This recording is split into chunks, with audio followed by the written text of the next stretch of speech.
Hello everyone and welcome yet another live coding and chill. I'm your host Johnny, delighted to be here on my final stream before I take a short vacation all the way around the world in Asia. Hello Mike in the chat already. Thank you for being here. Always appreciate you in the chat and your support. Vercel AI, it's happening today, and in part thanks to you, Mike, for opening an AI discussion and ChatGPT discussion in the last stream, because that's what we do here. I like to show things that I think are interesting, useful tools and solutions that I use in real life. But also, this is guided by you in the chat, the people in the Discord community, what you want to see as well. So I have my thoughts, I'm happy to guide, and with your suggestions as well, our forces combine to some really exciting content. So today, indeed, we'll be using Vercel's SDK to integrate with various large language models and tools as they presented in their big Vercel Ship 2024 conference that happened on Thursday. I even considered doing this on Friday, like the next day, but I wanted to think about it and prepare something nice for us. So I will switch to desktop view. For sure. There were quite a lot of interesting things on show. They opened with their V0 demo, which has been out for a while, and it's the interface where you describe the UI you want, and then you get React components, the code that you can edit in place, and even with a cool CLI tool, add it to your GitHub repo. It's quite amazing, to be honest, but it's something that I have used before and I have seen before. Lots of cool things presented, a lot of them in that vein of things that we are using with Vercel. If you're familiar with them, I love seeing more stuff on Vercel deploy previews. I keep saying that these things, you needed a whole DevOps team like 5-10 years ago, or maybe, you know, now if you are in a company that has these processes already in place, the things that Vercel gives you for free, or like with zero or very little config, like deploy previews, A/B deployments, branch deployments, that sort of thing, are nuts. I would be begging my DevOps team like 5 years ago, or 10 years ago, I guess, to do that thing. Since then, I've managed to convince quite a lot of companies to switch to Vercel. The problem with Vercel is that they do charge at some point. The big companies, when they get you, they charge them a lot. They have generous free tiers for us, but at that point, you know, the big company is expensing it, so it doesn't really matter. Anyway, more cool things shown that were already Vercel things. I guess they talked about the Vercel firewall that kind of protects against DDoS attacks and that sort of thing. All right, I don't think regular people would find much use of this, but I'm sure some security experts and stuff would be super excited. But then again, these people love to poke holes in every sort of process. Like if you need to use a dashboard for the firewall, maybe they'd be like, no, you need to do it in the CLI. Shots fired. Anyway, Next.js 15, sure, lots of cool things. The only one thing that was brand new that I didn't know about, at least apparently there was some early access on that as well, is the Vercel SDK that kind of abstracts away, standardizes how you can work with popular large language models, LLMs, like OpenAI, like Meta Solutions, maybe Amazon Solutions. So that's the one that we're going to be looking into today. Check out the linked blog post as well if you haven't seen the Vercel Ship conference. It was interesting, cool keynote address, some big representatives from the big AI companies as well on a nice panel. Afterwards, lots of things. Always the Vercel conferences are full of cool stuff. What was even cooler about a year ago was my own video on how to work with ChatGPT-4 with SvelteKit on the edge, on Vercel edge as well. So if I may, have a look at that one. 1 year ago, I did release this, and it still holds true. It has the big selling point of getting you comfortable to use AI, and especially back then, I think more people were intimidated with using AI in their apps as well. And adds some valuable experience to your CV if you build the demo project that I suggest, which is next-gen Hello World app. As with all my videos, I edit them as much as possible to have like zero filler time, and it's full of info. I like to think so. The comments agree, the like rate agrees at 100%. So give it a watch.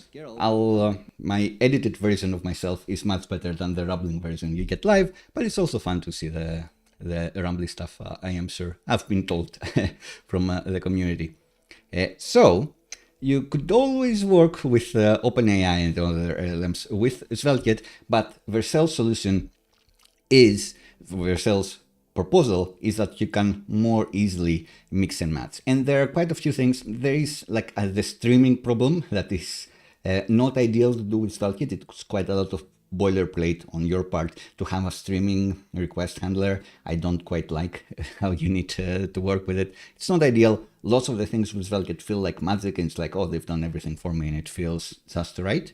Streams, not quite right. Vercel's SDK, as far as I've seen from the docs that I've read, looks like it abstracts away the boilerplate. It makes it more pleasant to use. Let's see. Right, so I've talked about the video. I am adding the timestamp so I can quickly add the chapters after the stream. And why would you use Vercel's SDK? If you want to mix and match, today I use OpenAI, now I'm using Amazon Bedrock or whichever else, that could be a use case for you. Or if you want to use things in parallel, or if you want to use CHAT-GPT for this type of interaction, while Bedrock, Amazon Bedrock, or one of the others for a different type of interaction, like ChatGPT for math problems, maybe it's better. Maybe Amazon Bedrock is better if you want to summarize a transcription or a podcast. We've done these things with various apps that we've built with other companies I work with and friends that I work with on the weekends as well. So sometimes you do want to actually be talking to two LLMs on your backend. And Vercel's SDK may help you do that. Of course, you can do that yourself without Vercel's SDK if you just code against an interface and abstract away how you actually work with your generative AI. If you have an interface that says get chat completion, and then behind the scenes, maybe one implementation works with OpenAI, the other one works with another LLM. That's behind the scenes, and your app doesn't care. But instead of doing that, maybe Vercel's SDK makes it a bit easier. Too many microservices are painful. It's a cycle. Like you start with monoliths, then you have microservices, then you're like, too many microservices, I want a monolith. And then the vicious circle continues. It's like, oh no, the monolith is too big, I want more microservices. And you keep going and going. Right, so where are we starting here, besides this little farm that I have in the background? No one's told me that the app is annoying, so I keep using it as it's still music as well, instead of my own custom playlist. So, based on the boilerplate starter projects that I have, the connections project that we've just done on the previous stream, and the chess and culture stock starters that we've done before, we've arrived to this project right here, which is kind of close to what you get if you were running the SvelteKit wizard. So if you want to get started just with the SvelteKit wizard, I think you will be able to get far here. But what you get with this one is the SADCN integration and some styling defaults that I kind of like. You do have the terms of service and the privacy policy links, which is important if you want to do login with Google and some other services. If you want to have like a Stripe integration with properly enabled tax support, you do need to have these links for your users to see. So that's there for us. I guess most importantly, we can actually log in with various methods. Google, Twitch, GitHub, I believe all of them work. Let's see.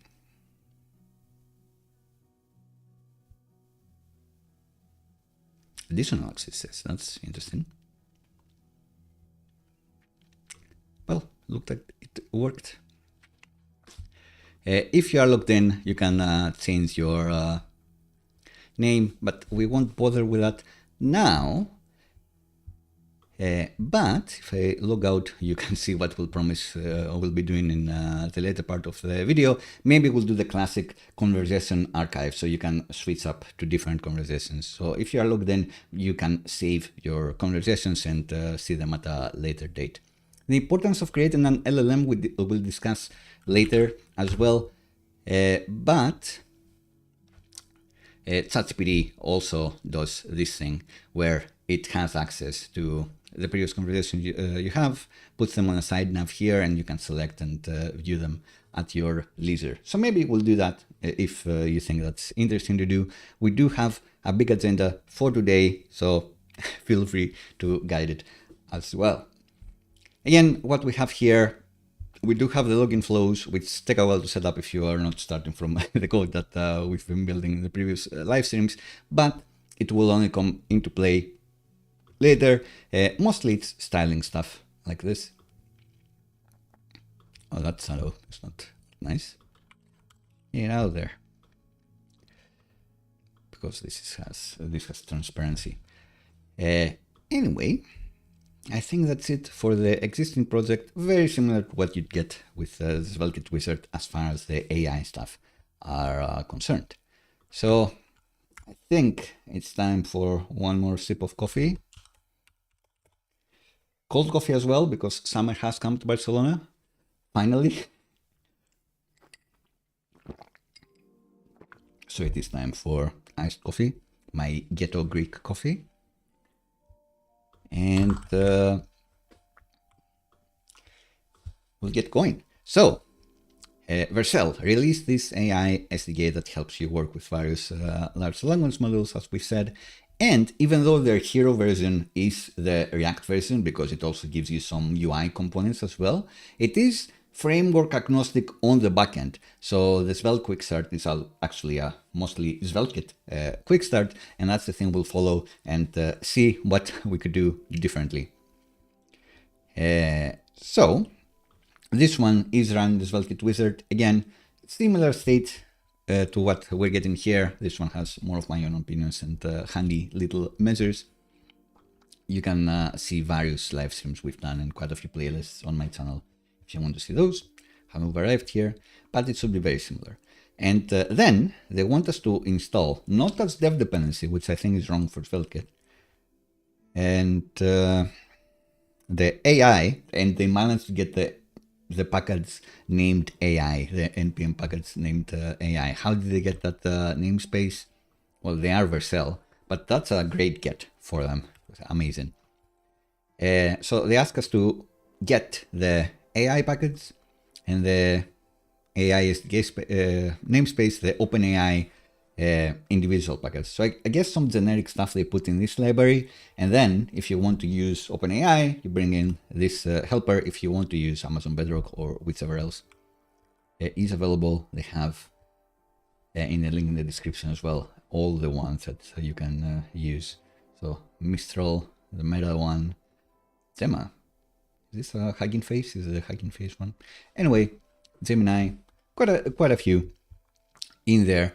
According to which one you want to use, then they have different libraries to bring in. And they also say bring in the validation library, Zod, which in this tutorial they're not using. They're using it later to work with tools. Question from Mike, is it free? Which one? I think the pro sign means it's one that you have to pay for. So for example, ChatGPT-4 is paid for. You need to have an account and pay for it.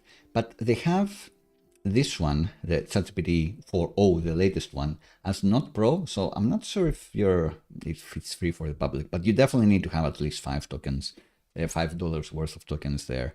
So most of them aren't free, I would say. And for the pro ones, maybe you need an even higher subscription tier. But for me, the Vercel SDK is of course free. You don't need anything. I think you'd be hard pressed to find something in NPM that's paid. Famously, React Remix needed a license to be installed, and was never gonna work. I paid for that license because I love supporting projects like this, and I got the hoodie zipper t-shirt eventually. But you know, if you have a library and you hope people to use it, it has to be free. Let's be real. The other thing that Vercel has created is Vercel OG, for example, for nice open graph images, and the Satori package that this one is wrapping against. So Vercel is known to create some very cool free packages for the community. And you know, I'm just saying that because it's true, because the last live stream we're going to deploy to Fly.io, and we're going to do that in the future. So it's not like, oh, all Vercel all the time. Other platforms are cool, and lots of other platforms also do cool stuff for the community. But Vercel, the one I use the most is the Satori one, I think. So npm Satori. Which helps you create open graph images when you're running in functionals, Lambda environments, or the ads as well. I use this all the time. And as far as I understand, we'll see today, Vercel is not doing anything. I think it's just fetch calls and wrapping the streams that we get. They don't have their own infrastructure for that. It's just a client to talk to the various LLMs. I can only imagine it's only that. But only that depends. Let's see if it makes it more helpful or not. Watch my old video to see, like, was it really that hard to do then? I'd say without the streams, probably what I saw in the video is easier than this and better for you. But when it comes to streaming responses, that's where it gets a bit trickier, and therefore having something else abstract how this works is better. And of course, if you have this abstraction, you can more easily switch to a different vendor. So if you're like, oh, Amazon gave me 1,000 credits to work with their LLM, or Azure, or whatever else, then you can switch to that one more easily, in theory. Anyway, lots of talk there. Let's install some dependencies. Now we'll add them as dev dependencies, so they will be bundled in to the SvelteKit server, not outside bundles. I think that's what you almost always do with SvelteKit. You need a reason to make it not a dev dependency. And then they want us to add something to our .env.local file. As with all these projects, I have a .env.test that show what you're supposed to add here. So we will be using a Turso database and SQLite database later. And we are using client IDs and client secrets for all our social providers. Here, you don't need those at this point of the episode, but what we will need, as I say here, is an OpenAI API key.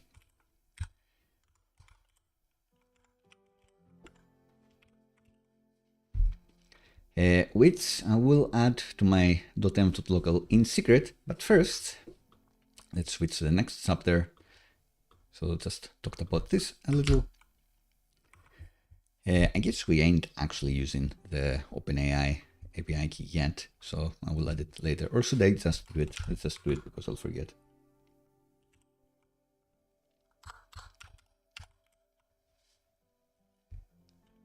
Let's just create the API key, as they say here.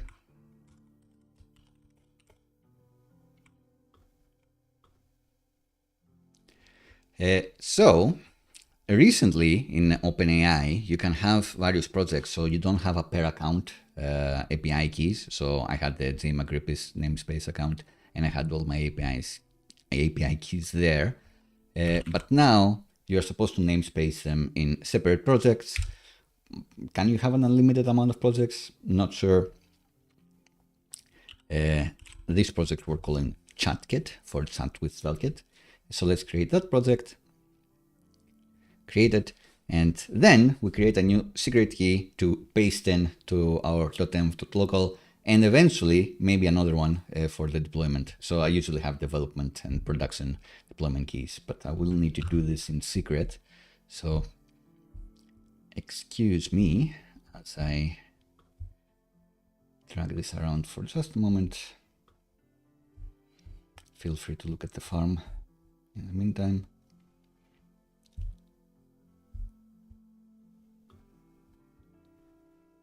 I'm gonna click create new secret key, and I'll call it SvelteKit dev.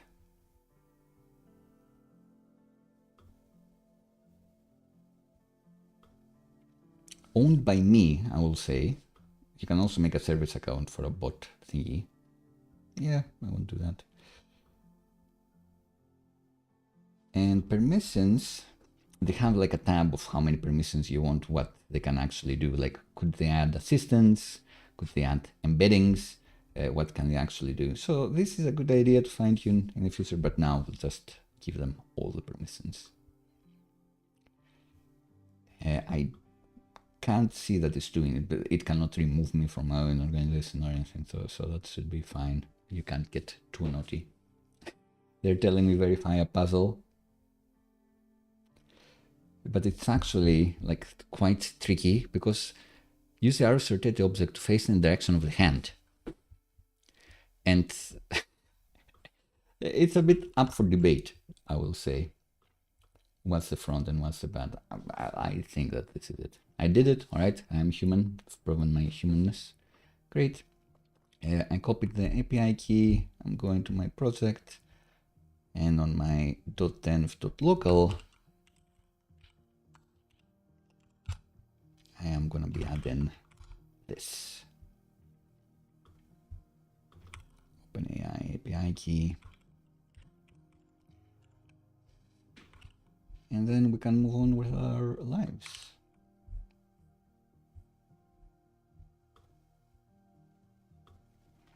You can never see this again. Great. So I can return the code here. The reason I like having like dev keys and dependencies is that if I do show it on stream, then it's easier to just cycle those and not the production ones. Revoke those and then cycle them. All right, so we've added them. We've added the API key, even though the guide just says do it, but we're not actually using it just yet. We'll use it in the next phase, which will be arriving at now. So question from Mike, is there a package that focuses on an image editor in browser client, or do you have to implement your own using Canvas? I imagine they have React UI to do stuff like that. I don't know if they'll have an image editor. I'd imagine they don't. But, and for SvelteKit, they definitely don't. They don't have any UI stuff for SvelteKit. For Svelte, really, they don't have any UI stuff. But we'll see. I can't imagine, like in the end, you'll just be getting an image or you'll be uploading an image. So that's unrelated to AI, really, what you want to do. Like you can have an image editor, find a different library for that has your image editor. You don't need to create your own. And then in the end, you stream that image to the backend. We may show this today. And you pass that to CHAT-GPT or the SDK helpers. So the creation of an image is not important to the CHAT-GPT. It doesn't care how you've created it. It can be the same as uploading an image. Right, so we are at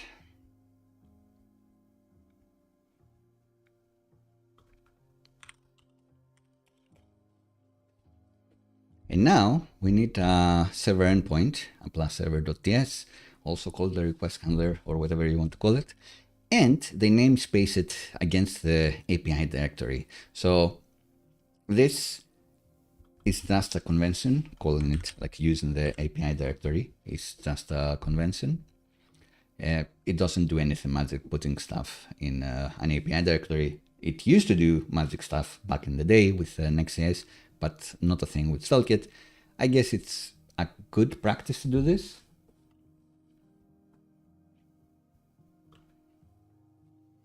Nargas from Mike, can you do video recognition? Yeah, I think that was part of the blog post for ChatGPT-4o that you can give it videos now, so you can do it.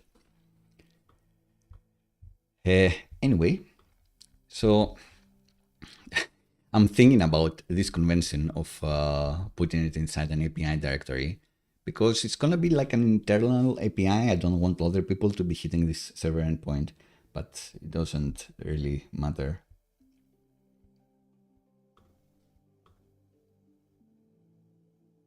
So Mike also asked, would AI be able to know the person in the video? That's separate. That's up to OpenAI or the Google Lens or whatever they call it. So these LLMs or AIs, like how they do image recognition and that sort of thing, that's separate with how we'd be talking to them. If they do it, they do it. It's a question to them.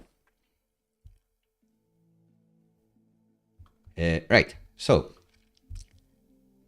they're claiming that we should create source routes API chat plus server.ts. So this should reflect the path that the request should be going through, as we know. And plus server.ts, we don't use that often, but it's quite handy. This creates request handlers. So some files with the plus prefix are magic to SvelteKit. They have special meaning, like plus page or plus layout. Plus server means they're going to create server-only endpoints, request handlers in this route. So what they want us to do is to get the create OpenAI method from the SDK we just downloaded. Then from the generic from their generic package, the streaming text response. So that's the part that makes returning streams with SvelteKit a bit easier, I suppose. And tell it to stream text, sure. And that's just to type the post request handler here, which they do with the satisfies way that I'm still not used to. And I don't like because of the extra parentheses. But hey, like on some examples, I say it like this. I wonder, does SvelteKit have the example like this? Plus server. Now they're doing it this way. They're doing it without the satisfies. So I'll do it like this as well because I like it more. No parentheses needed. And they're saying use the GPT-4 Turbo, but what we actually want is the 4o, and I wonder if you can pass in like anything here. Can I pass in anything? I guess yes, which is not ideal. I think what we want is 4o. Mike says, I've never seen a put and delete being used in an API endpoint. Seems post and select. So you mean get for select. Can be all. Yeah, there is an argument for that. Just use get and post and be done with your life. In GraphQL terms, you'd use either query or mutation, get or post. That's all you need.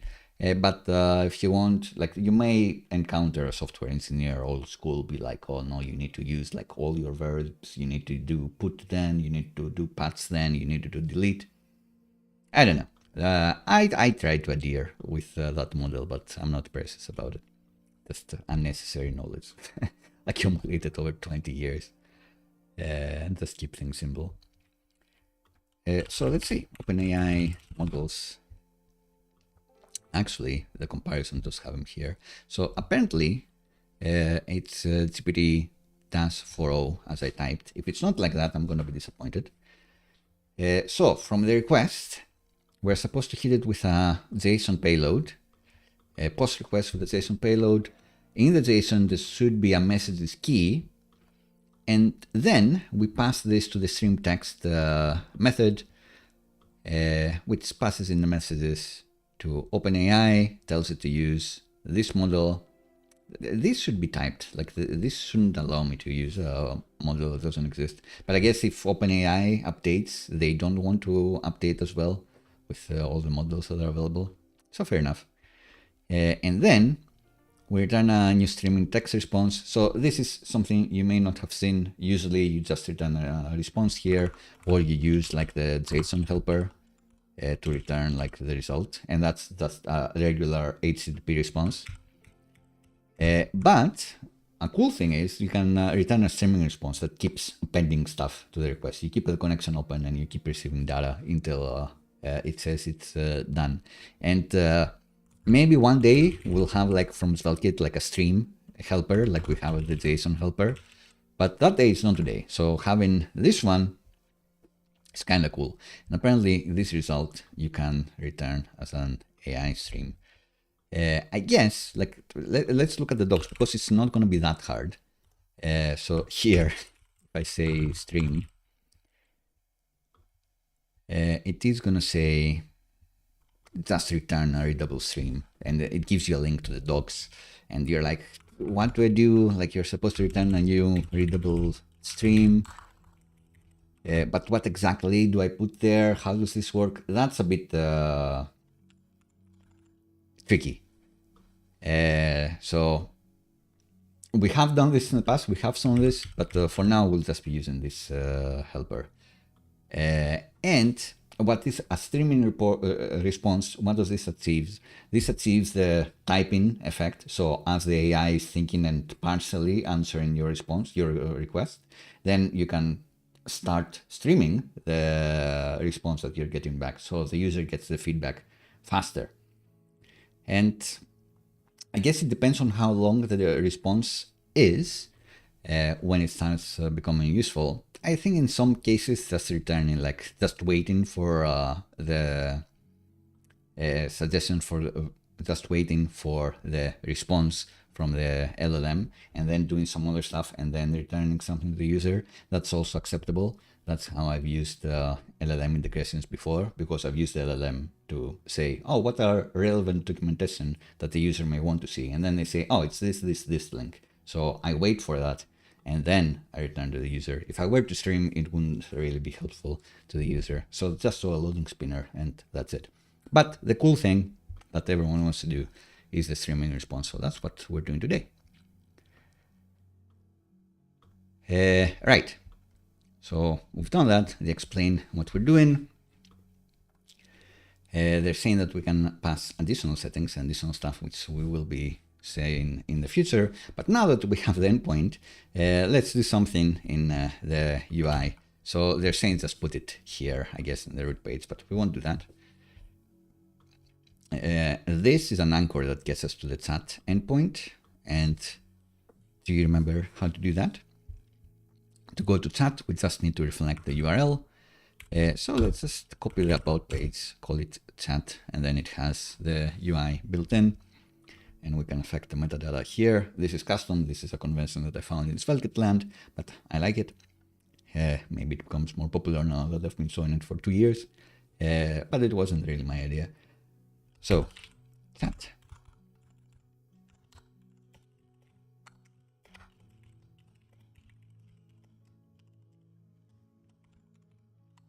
And I will be asking the chat, what type of flavor do you want the chat to have, like the responses, instead of just being a wrapper to CHAT-GPT, what you wanted to see.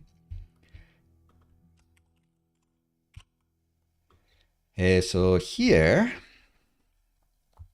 I guess we want none of this.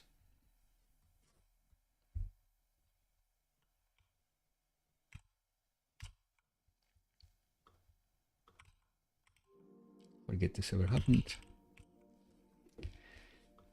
Should this be prose? I guess it's gonna be like readable text. And now let's see what they want us to do.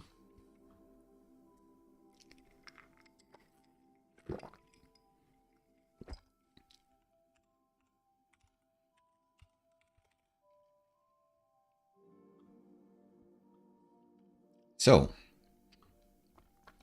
interestingly, on almost all streams,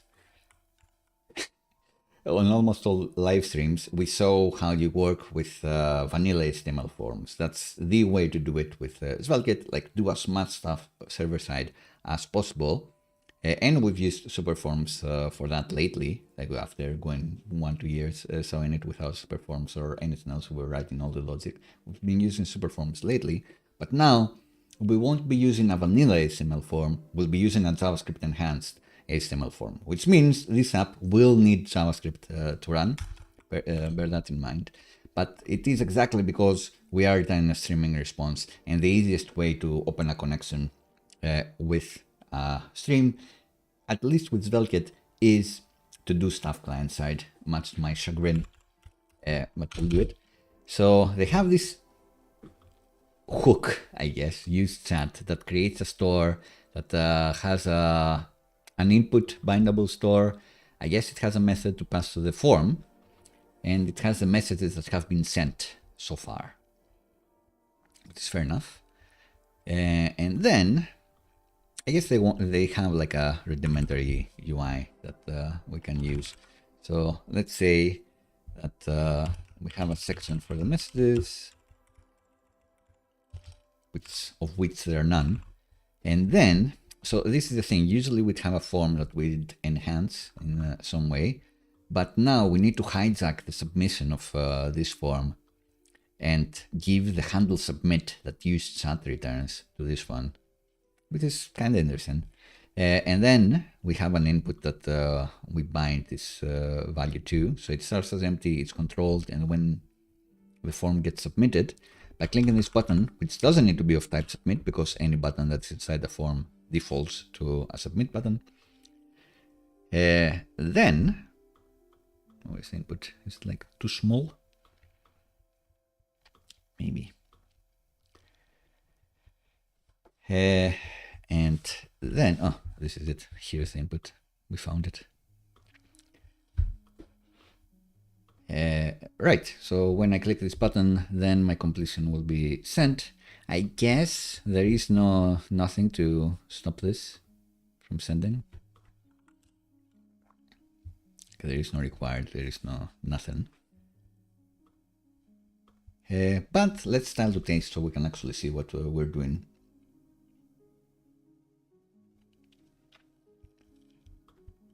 We do have an input in the profile page. Let's see how we've done that one.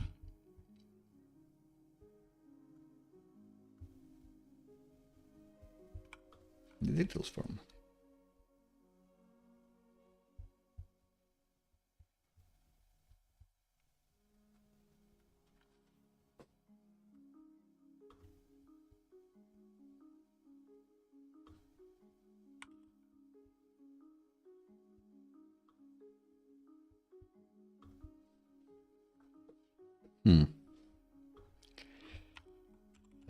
Yeah, so let's paste this. We have some SADCN helpers here, SADCN UI.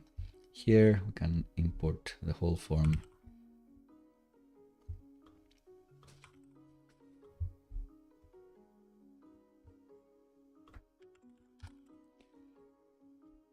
Components and the input component.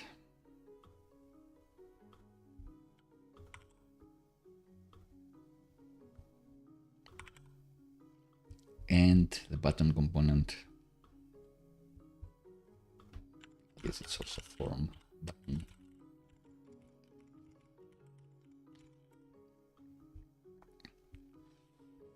So, no form on this one. The name. Oh, interesting.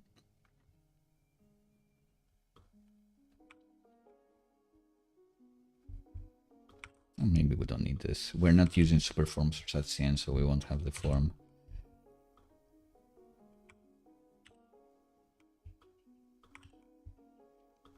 So let's remove this. Let's remove this.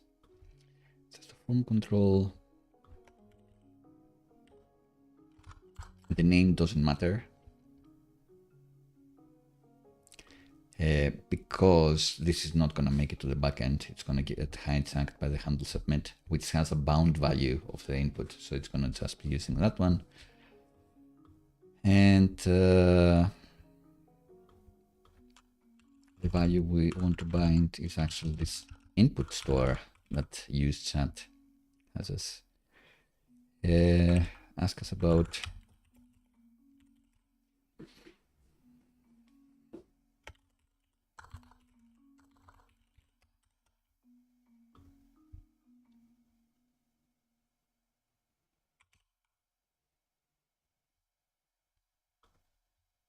All All right, something flipped out. Let's see what exactly.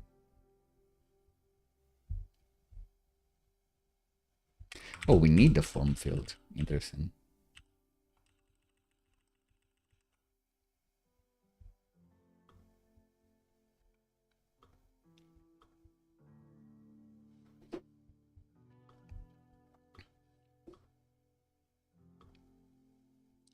Too complicated, maybe. So let's try this. That's the form label, the description, and this.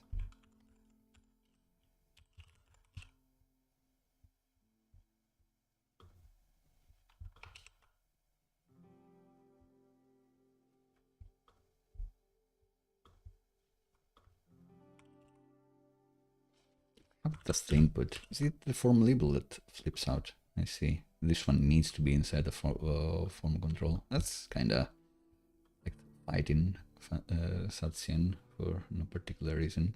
Because I don't want like a super form here. Interestingly enough. Maybe we'll want in the future. But hey, let's see that later.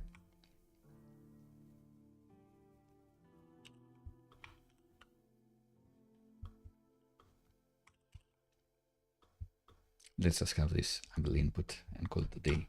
Maybe let's have our own label here, actually. Oh, it doesn't know that this is an input element. All right, let's have the input here, give it a class.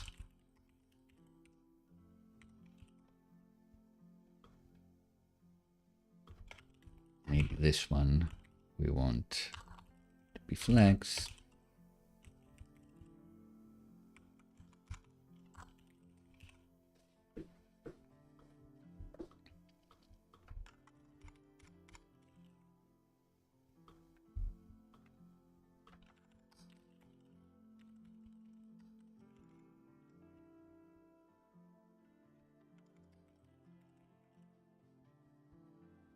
All right, so in theory, the moment I paste in something here, hello, should get a response. So the user gets this message and very fast the assistant is replying with something. And we get each message here and we have the role. So if we want to do like chat bubbles or something like that, we can do the left, right. This UI has like cute UI for this, for example. So with avatars or with no avatars, Star Wars codes, always good. So yeah, that could be handy, but it seems like it just works. Have you heard of Vercel?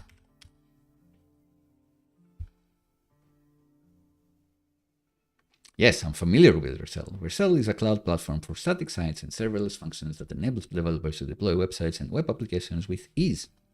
Blah, blah, blah. So question for Mike. Does ChatGPT offer an AI API that don't focus for your website and information on your product?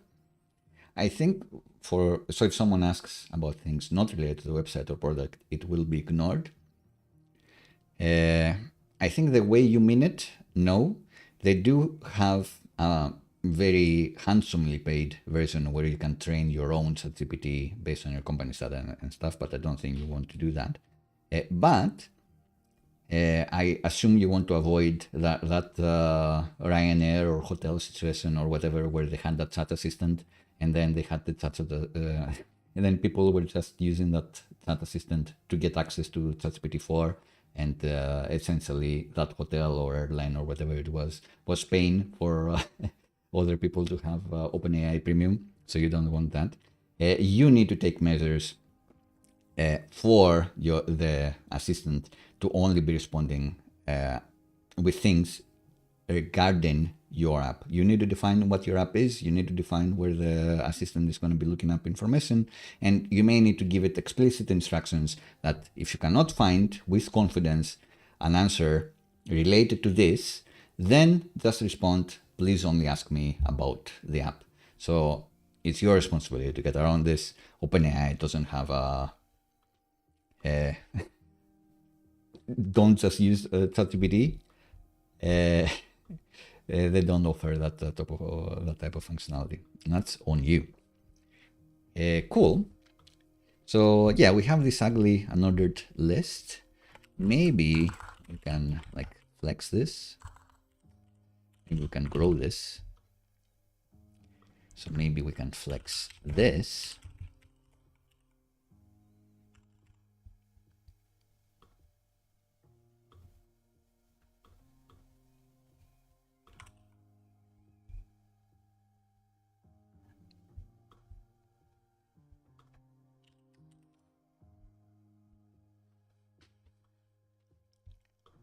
And this section should be growing all the way, but also this section should be flex call.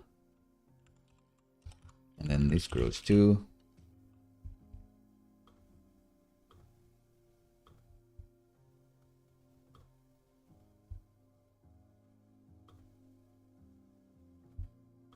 Let's grow.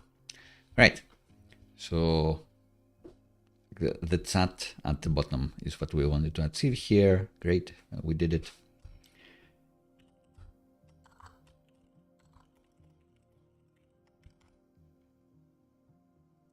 So we get less bump in here.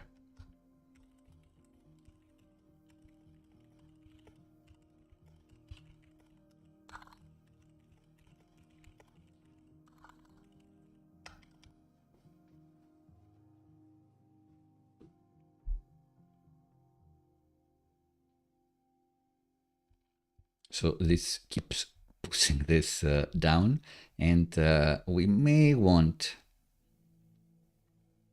to contain this at some point.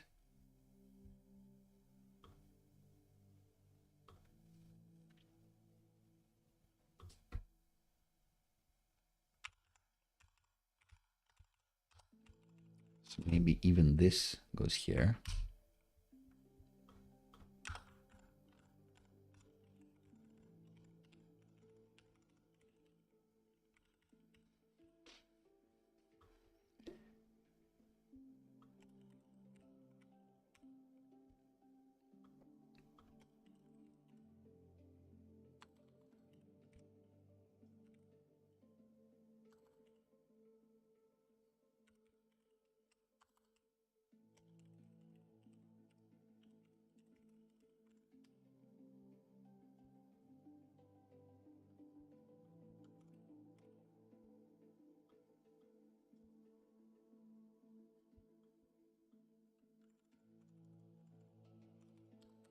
This one's bigger than I expected.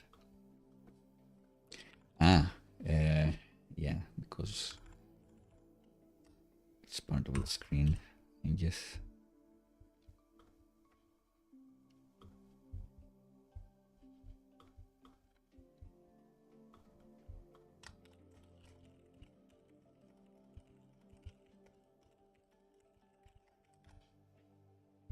So we can do things like a blinking cursor. We have videos on that. It keeps pushing it because it's not contained by the other thing.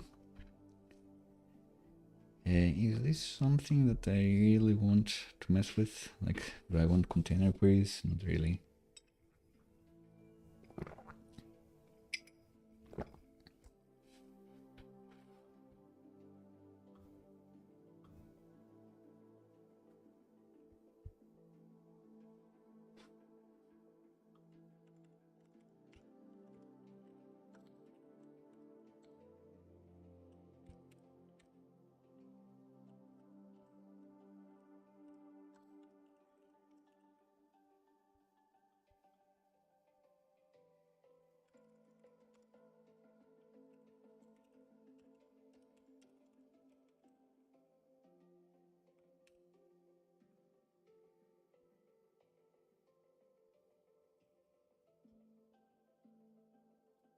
Anyway, maybe it doesn't matter for now. We'll come back with a design problem. So what do you know?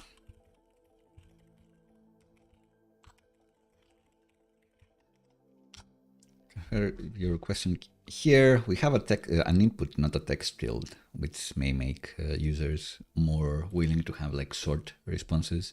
You can see that sometimes ChatGPT will return Markdown. We can give it specific instructions to only return Markdown, but then we're responsible for rendering it like that, like we wish. And let's have a look at how ChatGPT does thingies.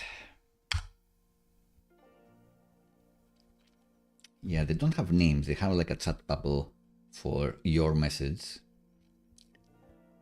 like on the right, and then it just keeps talking and talking. Hello, son. How are you doing? Drive-by comment. Are you gonna be shooting questions drive-by style? Thank you for making it for a quick hello in any case. And they are rendering Markdown here. So yeah, just as a quick thing, we can say if we can have like a snippet that styles things accordingly.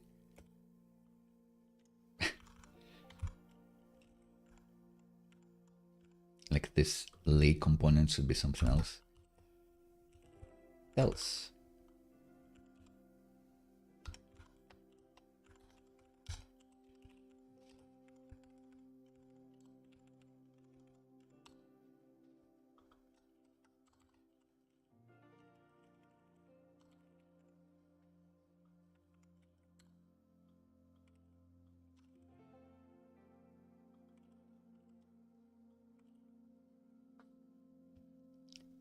And yeah, they don't do anything else. I guess they have the avatar, the ChatGPT avatar overflowing over there. So that's something.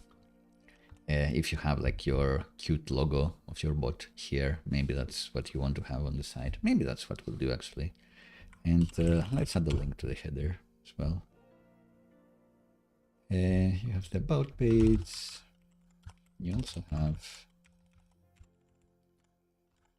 a chat page called chat.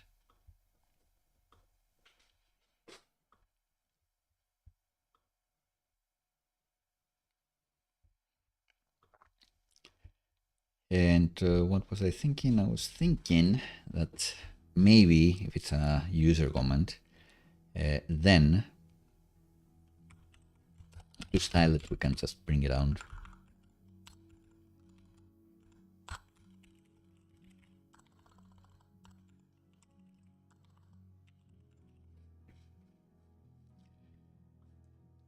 You can say place and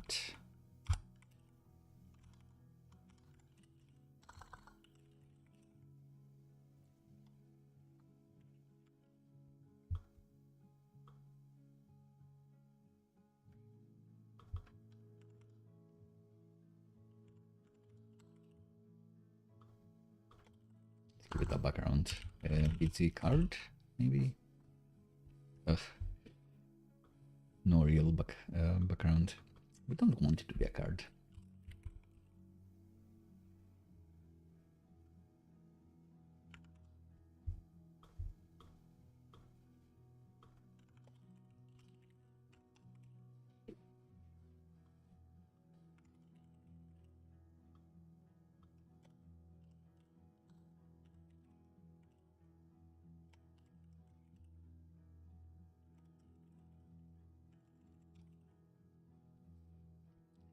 Well, it's starting to look nice. I just want to find out the flex and like justify self somewhere.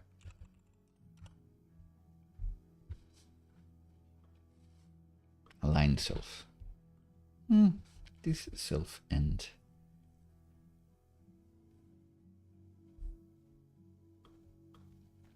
It is this one. Inline block. Yeah, there we go. Is there like a flex inline block here?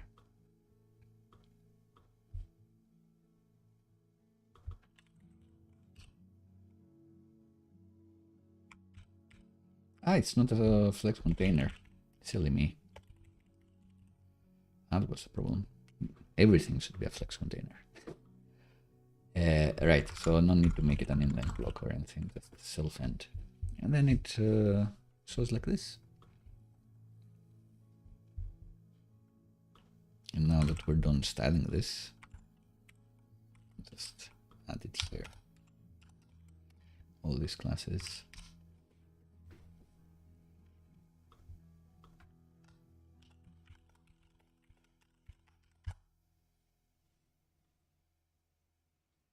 As an AI, I don't have feelings or experiences.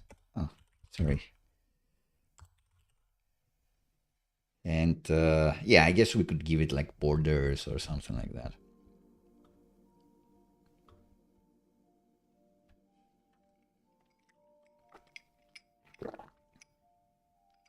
Should we extract the Svelte component? What do you guys think? Maybe.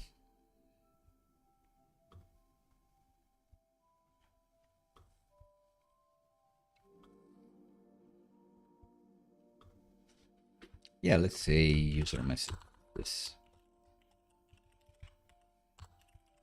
Message.svelte.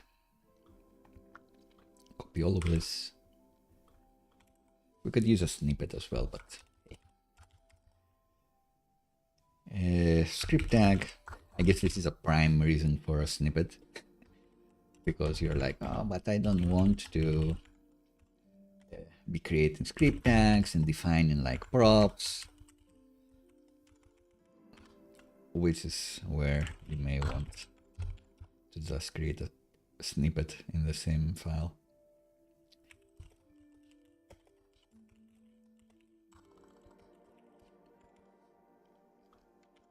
But the reason I'm doing it here is that if we want, like the whole point of this in the presentation the other day, is that the assistant responses can be quite complicated. That they had like an embedded calendar component that demos amazingly, and if you want to do something like that, it would make more sense to have a dedicated component that does all of this. Not getting mad. Hello, nice to see you in the chat today. How are you doing? How are your front-end studies and your front-end journey, full-stack journey going? Let me know. So we have these props here, and we can just bring in that user message and pass in the content. It's gonna work just the same. I'm doing well. We're having fun with AI. It's been a while since we've worked with an LLM, but a year since my last video on the subject. Maybe we've done a live stream since, but very well overall. So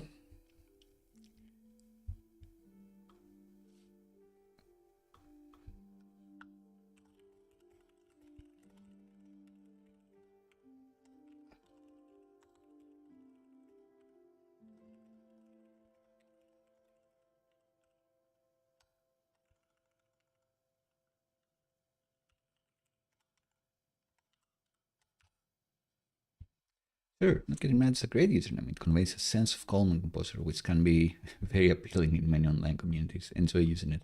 So it didn't quite get the context. I was like, please greet them for me. Please give me a greeting, I can say in the chat. You're thinking about creating a portfolio website for yourself.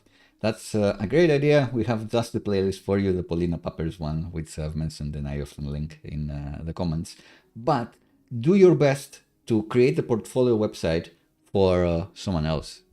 Oh, great username. Nice. Was I too quick? Yeah, was too quick to playing the LLM. It was a skill issue on my part. User error. So now I say, hello, not getting mad. Welcome. It's great to have you here. Stay calm and enjoy your time. Smiley face. Nice. So on the video I was talking about, it's the Hello There app. .cat. You can go there, and the idea is that you can put in anything here as a username or as a name, and it's gonna stream a response back with a custom greeting from JOHNNIBot, a bot that pretends that is me. So let's see how they are doing. Hey there, a huge hello to my good friend Not Getting Mad. You must be the calmest coder I've ever met. Remember folks, we too should try to be like Not Getting Mad. Even if our debugging attempts return more errors, we just gotta keep our cool.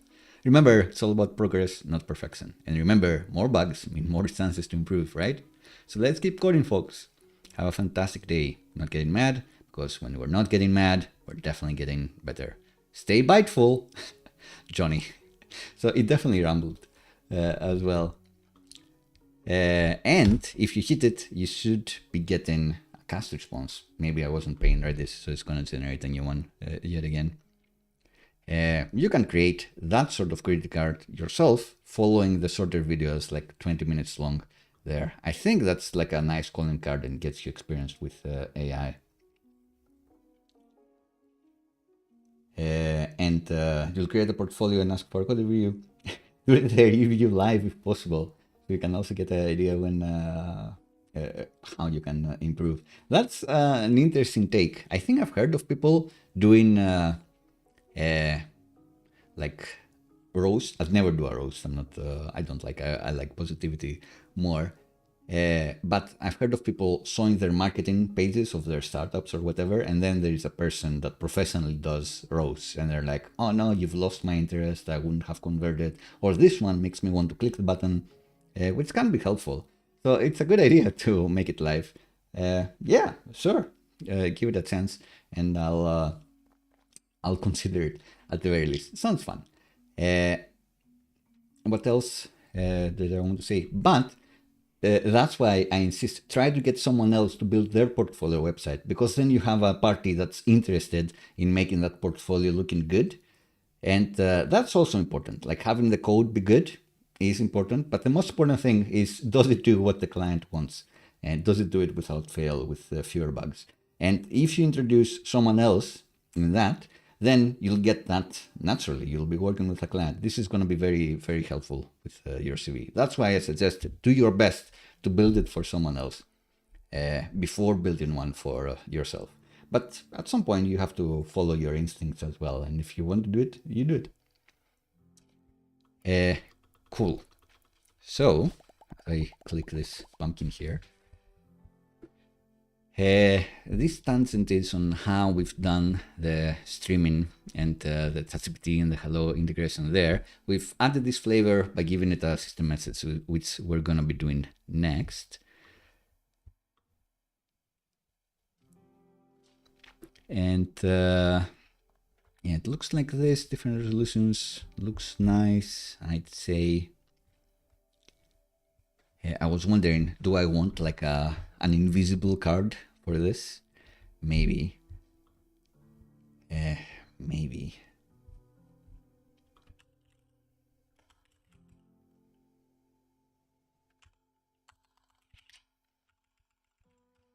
Question is, are you using a third-party API for the AI responses? Yes. So both this, the one I did a year ago, is using OpenAI, and this one is also using OpenAI. This one is using ChatGPT-4o.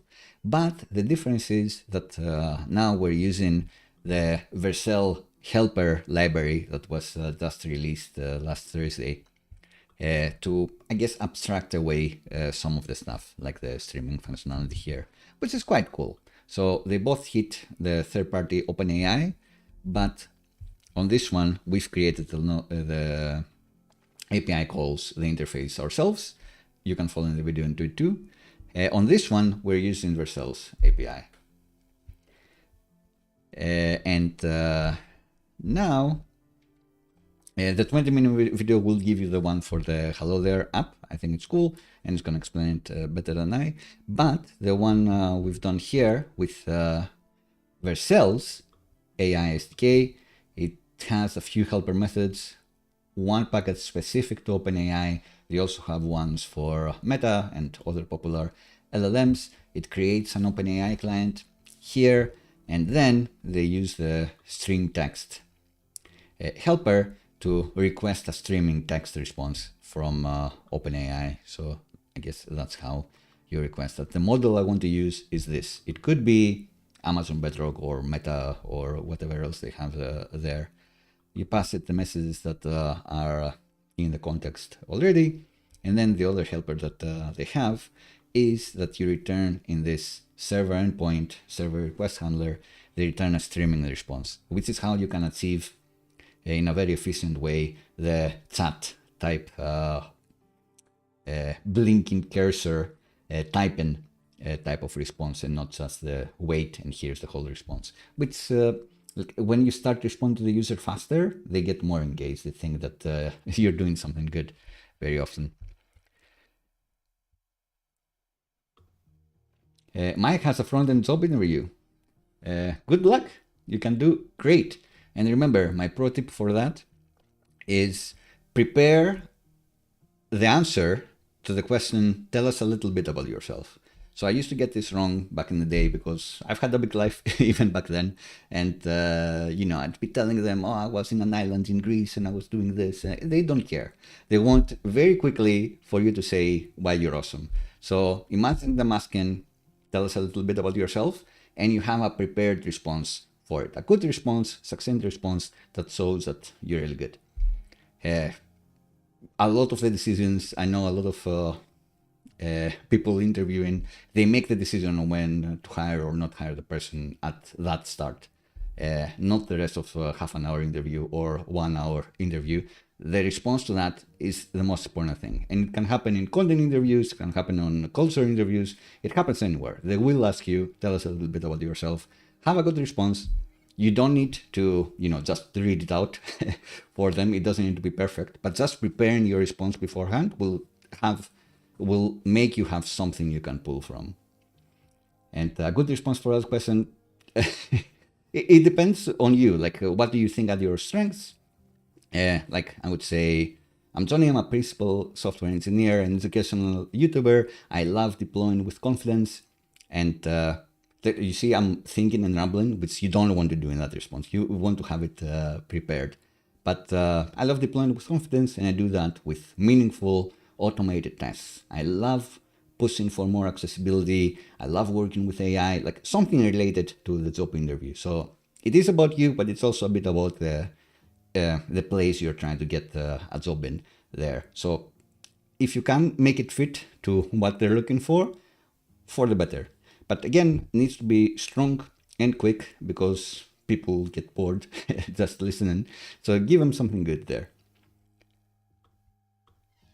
But yeah, I would say I'm this. I have a passion for front-end engineer, like something like that. I've been looking into DD. Sound chat, good luck, bro. That I love seeing the community supporting each other. Cool. Right. So we've been chatting quite a lot. What else do they have? They say run the application. What do I want to see here? Just the card. So this is a card component. It has like this title, I guess.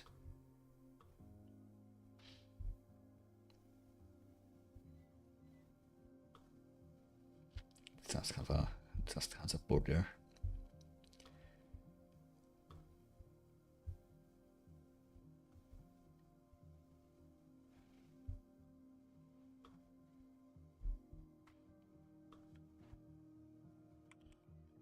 Yeah, I think we can just make do with a card.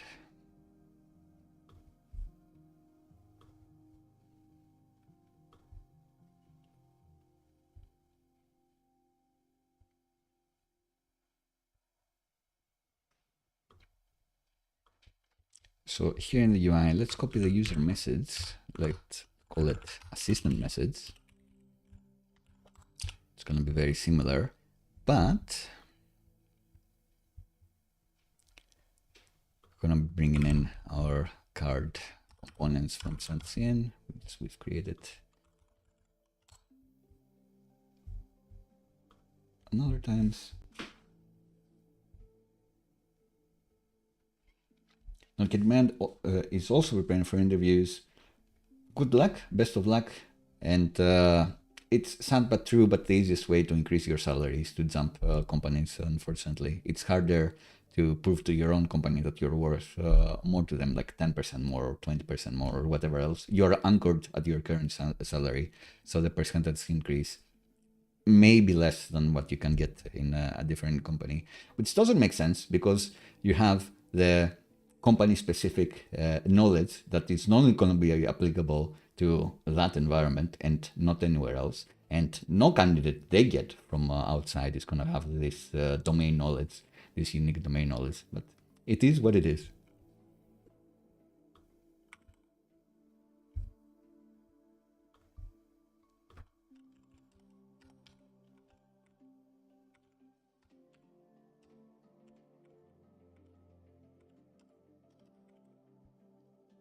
Can I change the element of this? Probably not.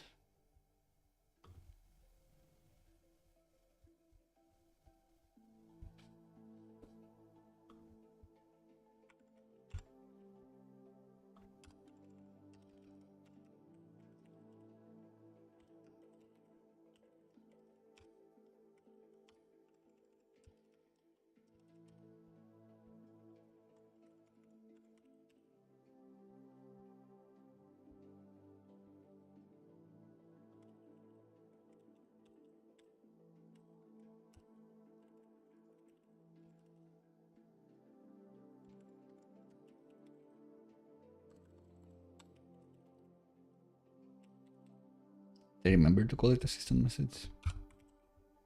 Did.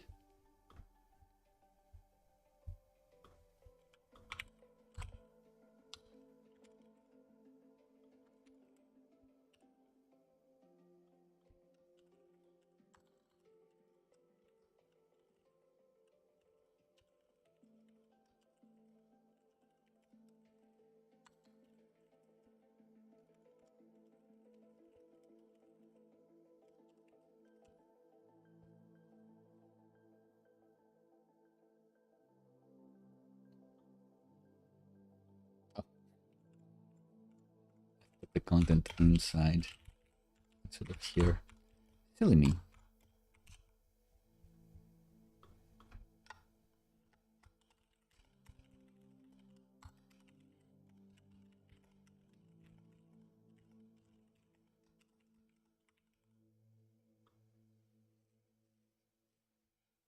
Here's a classic lorem ipsum response.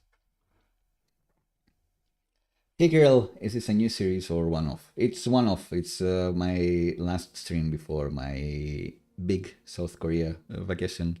So I figured let's do something fun, one-off thing.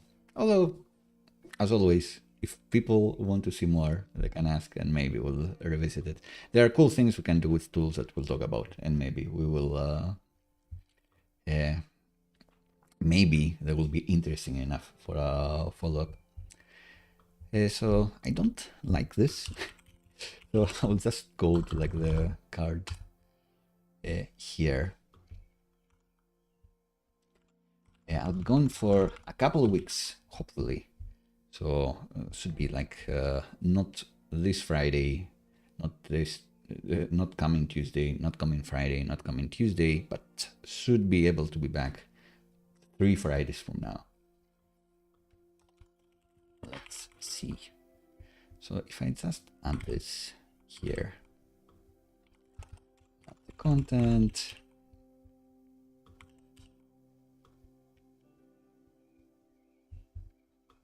Yeah, it kind of looks better, I'd say.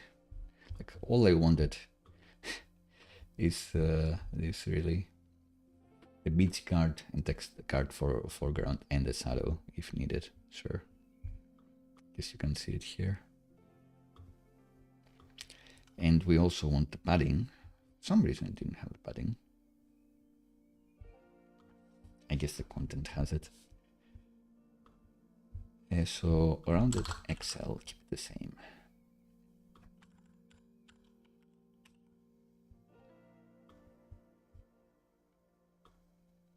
Maybe I come back and everyone has new jobs.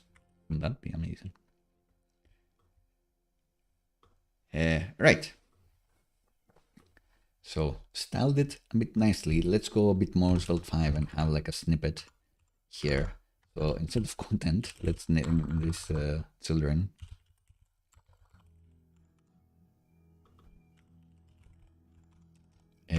but it's going to be a Svelte 5 snippet. And then I'm going to render it with Svelte 5 API. You're supposed to do it like this. And do the same thing here.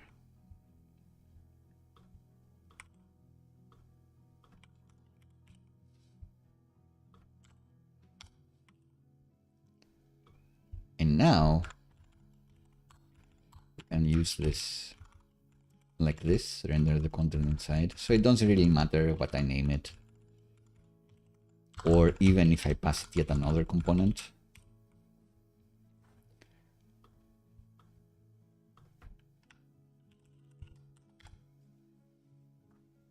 Cool. And in these components, we can have like transitions or something like that. Maybe like on the list item transitions, have them fly in or something. Should I make this flex start? Self start. Yeah, so it won't stress if it's just one line response. Right, looking nice.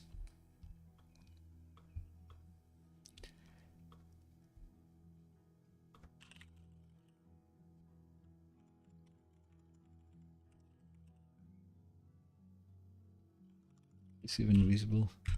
Kinda. Not really.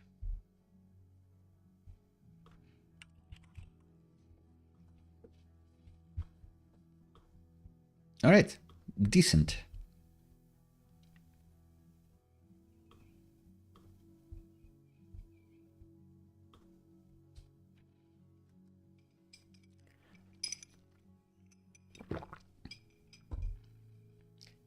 So, what else?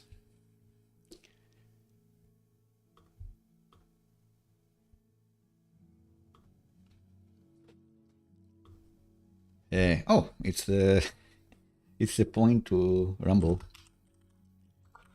Great. Hello, Victor. How are you doing? Nice to see you in the chat. So we'll be adding, like, planting some cabbages here quickly.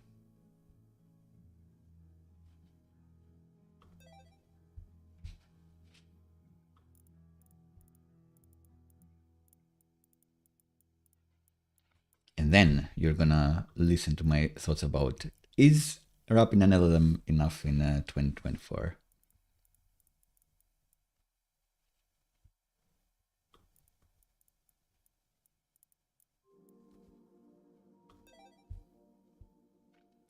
This is a satisfying game as far as idlers go. And I think I like the music more than my custom playlists, so let me know if that is indeed the case.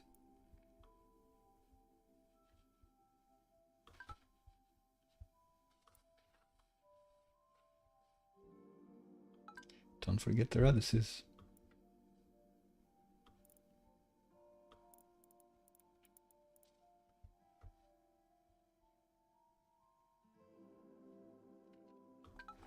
Kirill says, Vercel should enable support for V0 for SvelteKit soon.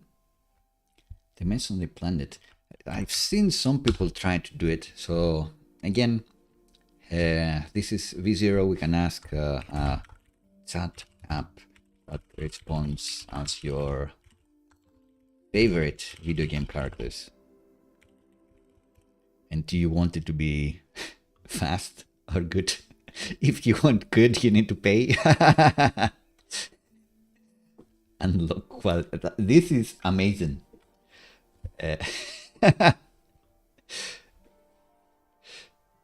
I should charge like this. Like if you want the fast version, then do this. If you want the quality version, then do that. But the funny thing is that most people would pay more for fast versus good. I guess the thing is that even the quality version is going to be fast enough. It's going to be like minutes, I can only imagine. Do you want your Facebook MVP in 24 hours or in 6 months? Well, I've seen companies that ask a take-home task that supposedly takes, 2 hours. And it's something like that. I want you to create the Facebook feed with likes and stuff. And, it's only take 2 hours, maybe, like a weekend. And just do that, and we'll see if you're a decent engineer. So, so in that universe, maybe it's not that far off.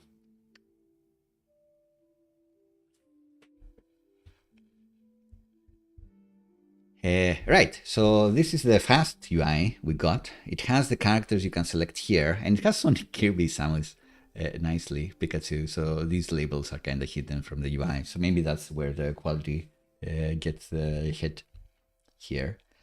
And oh, they're talking amongst themselves, they're having interactions by themselves. Cool. So clearly, like these would be part of the avatar, I suppose. It has like the classic header, like the icons. You can see the code. If you don't like something, like, oh, I don't want the name of the character here, then you can do something else. So what are they actually doing here? Oh, they even have the SVGs for the icons as React components. Wow.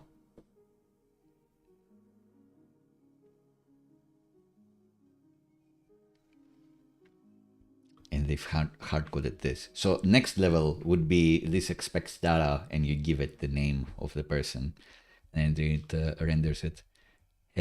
But yeah, I guess you see a party chat. Maybe that's the thing I should have done. I just remembered now. I had the inspiration for this stream, but didn't arrive to that. Persona 5 has a classic chat application with very stylized, nice colors. Exclamation marks are all over the place. It's quite cool. Maybe that's the thing that we should recreate. But anyway, why are we even here? Kirill mentioned that this, which returns React, they are actually building a version for Svelte to return Svelte components, which would be awesome. So yeah, and they're already using SATCN for this. So we've got a leg up there already. And in theory, you can even select like specific sections and say, iterate on this. Sometimes you get like 2 results. The mobile interface is not really there. This should be like a hittable thing on smaller viewports. But hey, you can customize the theme as far as the fonts are concerned.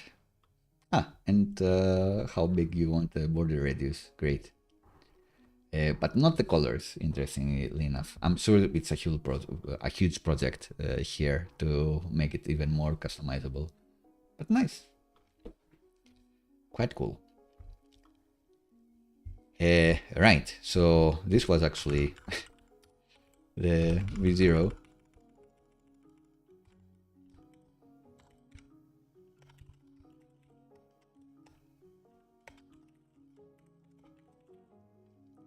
But the things that I'll reiterate again here after music of coffee.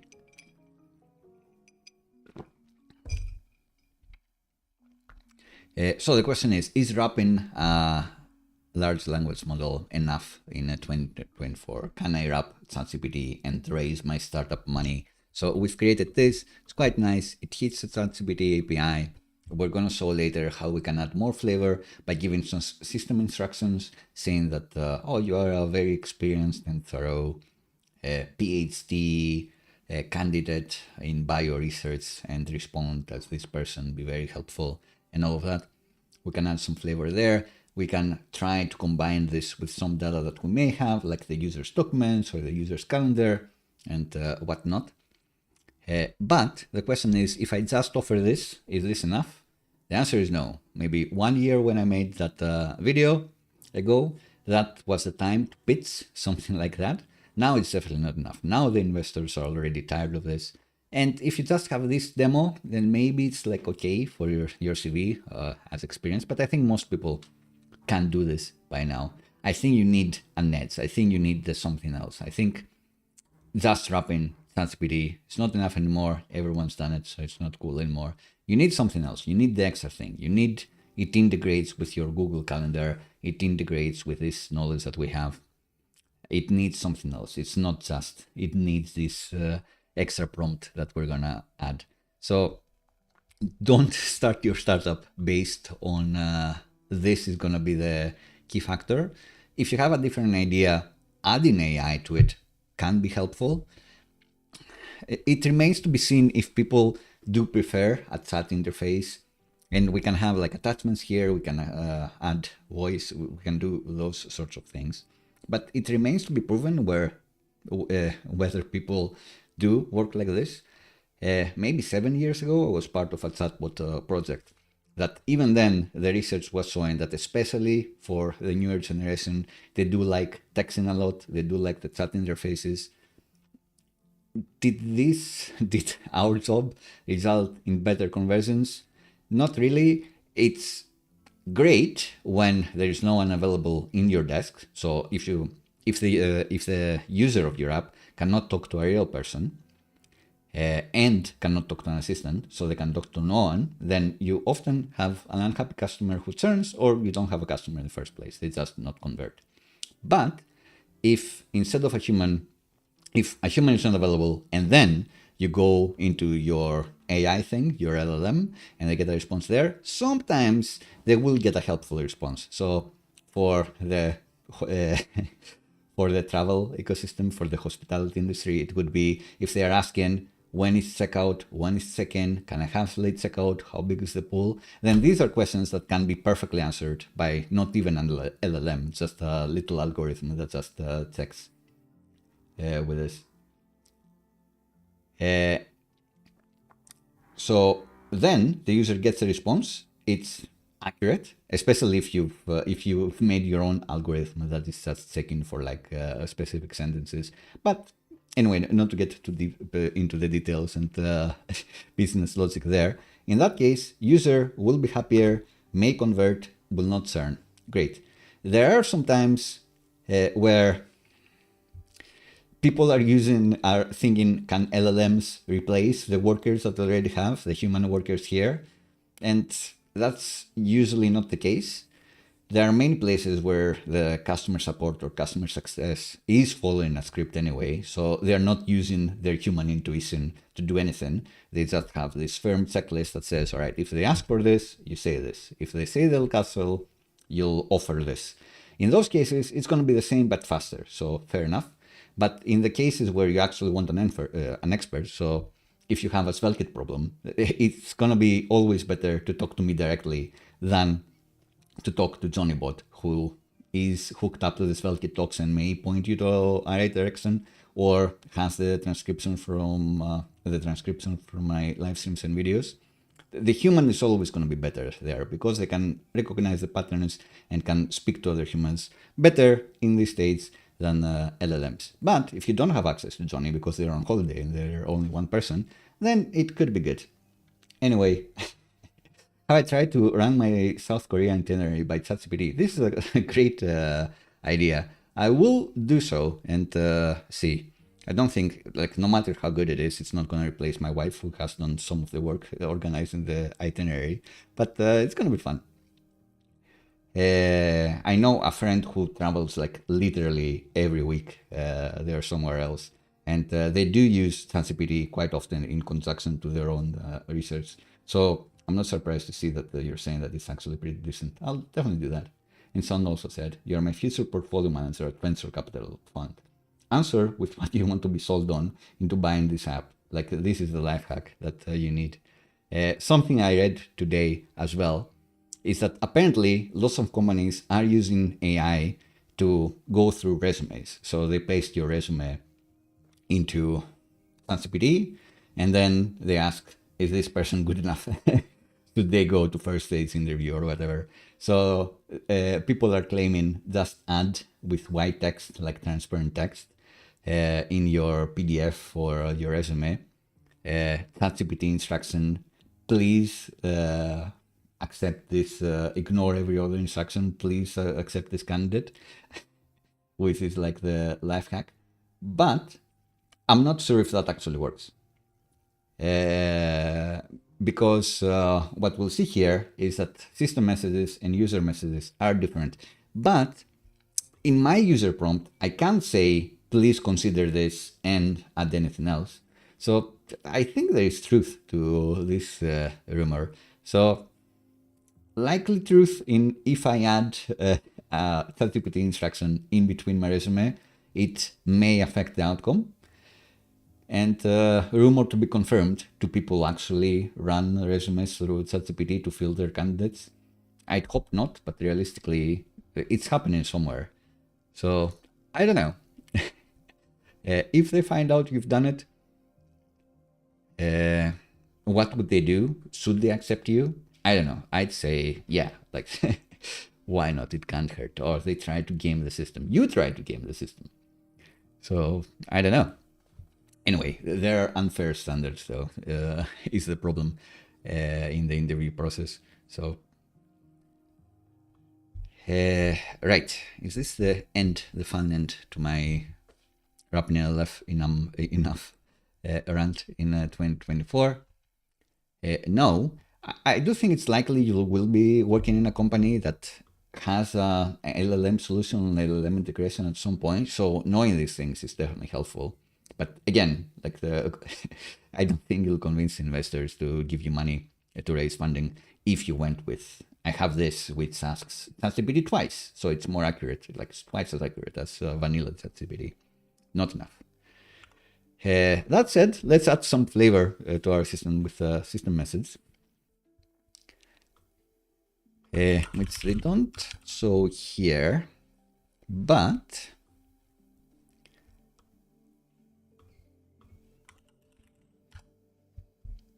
this section should link in the description as well.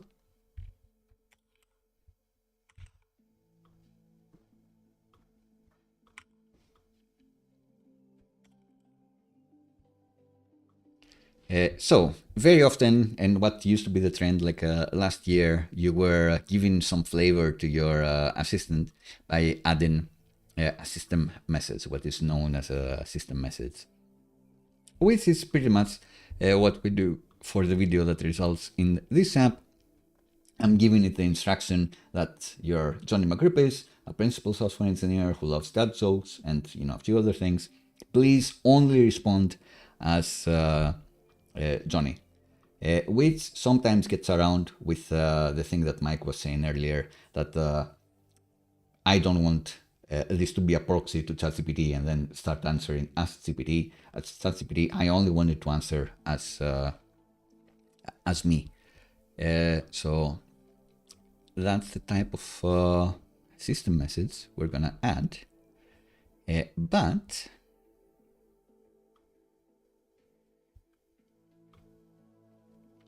let's comment what we have so far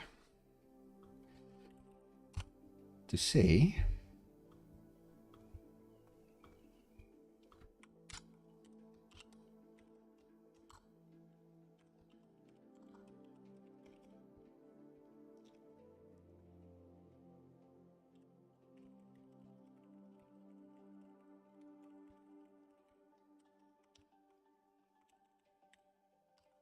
In our server endpoint, that's server endpoint, this one, we have this stream text API, and this messages array is just core messages. I guess you can either use prompt or message, but not both. Can you run prompt here? Yeah. All right, there you go. So prompt, let me know. What should the prompt be? Suggestion from a friend was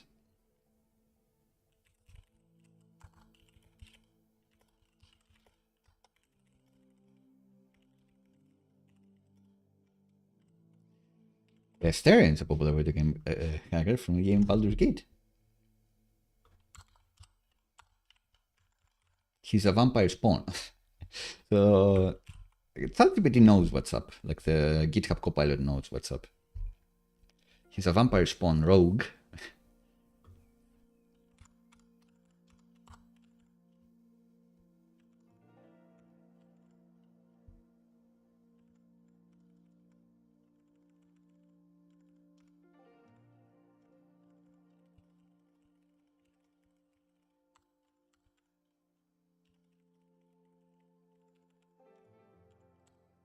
He's known for his charm, wit, and mysterious past. He's also known for his unique abilities, such as his ability to turn into a bat and his ability to charm others. Not true. He's a fan favorite character among players of the game. Here's a conversation between Astarion and the player character. Nah, don't want this.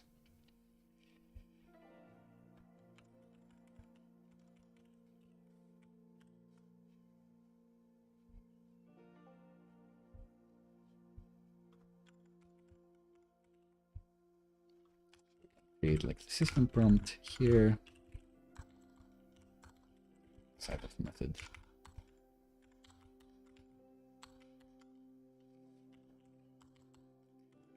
Why I'm doing that because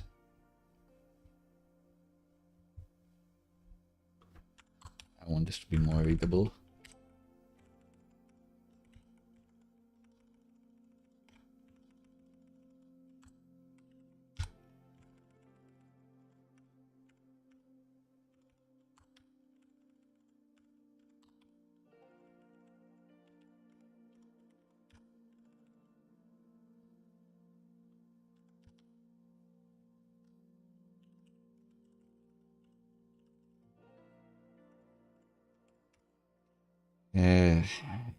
Using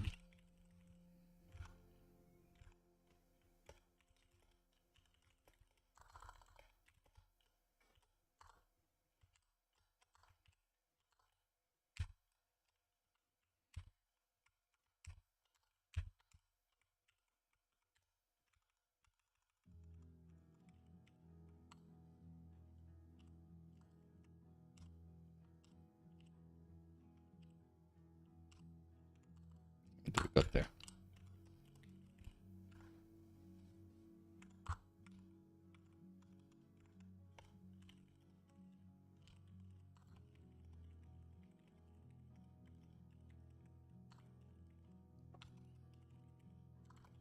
Please only respond as Astarion would.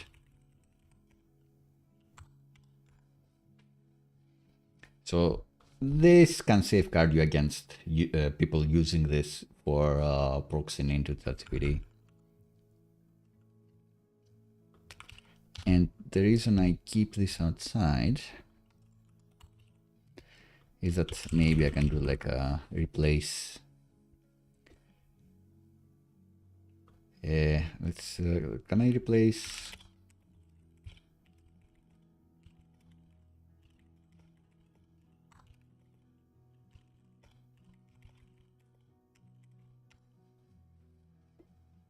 ChatGPT is great for reduxes.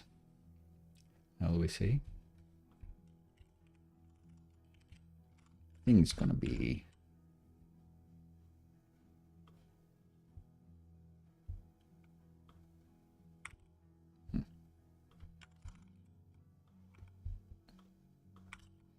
May result to a bit fewer tokens. All right, so with this system prompt, let's see how it affects this response. Hello there. Well, that didn't go well. Does this not take a prompt? Oh no. One like this.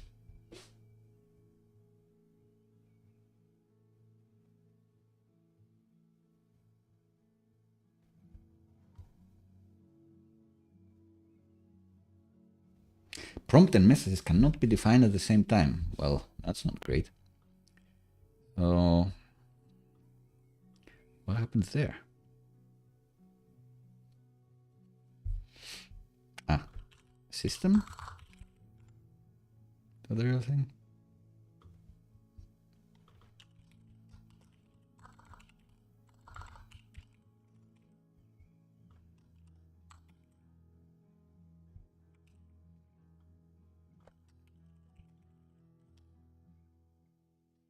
Hello, darling. I cannot do an Astarion voice. So what do you have the pleasure of your company today? Playing another grand adventure or simply seeking the charm of my delightful presence? Nice. Right, so we managed to get this token as Astarion. We've shown how you can use system prompts even with the SDK, how we've done it in the other episode, talking to directly ChatGPT, in the message array, we had a system type of message and then the user type of message. But this is the way to do it with the Vercel AI SDK. Cool. So system prompt done. Does it keep context?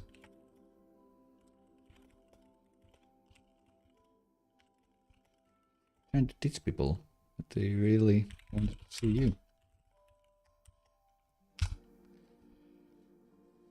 How utterly flattering. It seems my reputation precedes me, as it should. Teaching, you say. Well, suppose I can lend my irresistible charm to your noble endeavor. What pearls of wisdom are we bestowing upon the masses today, darling?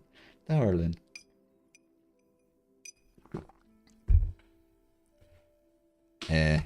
How to make iced beverages. The art of crafting a refreshing iced beverage. Truly a skill worth mastering.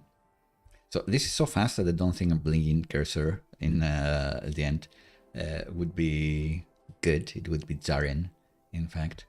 So yeah, I do like this. You can have the stereo face. You can be picking your character at some point. But if you do pick your character, then you'd need to have like different system prompts here. And refresh the message conversations, I guess. Cool. System prompts done. Streaming additional data along with the AI chat responses. So this they were showing in the Svelte quickstart as well.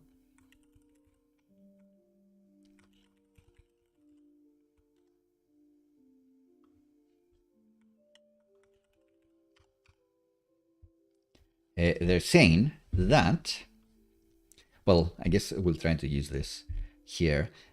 Very often when you use these LLMs, you may return, like as we said, like just wrapping ChatGPT is not enough. Usually you'd want it to do something else. For example, if this were your productivity assistant, then alongside the message, alongside the text response, maybe it's giving you links, like the links of your next calendar appointments or the thing to read up on before your next meeting, something like that. And for that, you may need to search your database, do this other like unique selling point of your app. You'd be accomplishing it outside the streaming response. So that's what we'll try to do here. I don't know what to return. I was also thinking like a Phoenix Wright flavor on this, where if we do images, maybe you can upload anything and pretend we're gonna have the system prompt pretend to be Phoenix Wright from the Ace Attorney series, which is awesome, and have it respond as if you're presenting this as evidence, or have him present this as evidence. I think that could be quite fun, but only if we manage to do images, which we may not, because my back has been quite bad this past week, and I'm not sure if we're gonna do it. So they haven't updated this, but that's fine.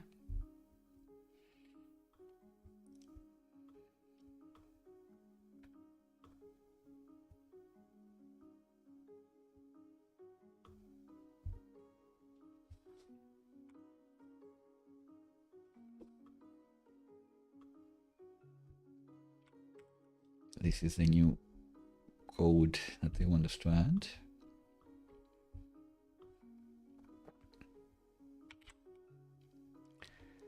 Stream data is from their from the AI packets, and what do we want to append? Like, it would be some objects, and I'm not sure if we want to type this. Can we type this? Probably not. What would be interesting?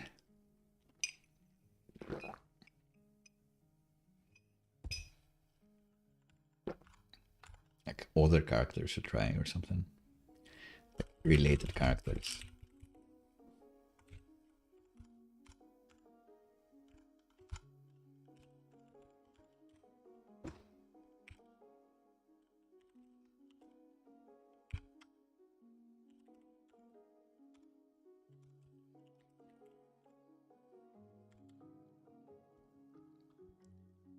This is unused, sure. So then we're using again the to-AI stream helper method, but we're saying when that stream closes, also close the data stream. Cool.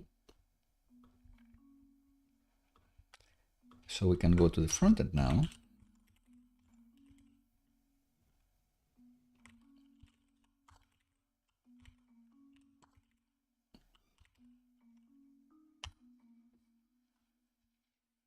And apparently the useChat helper also returns a data hook.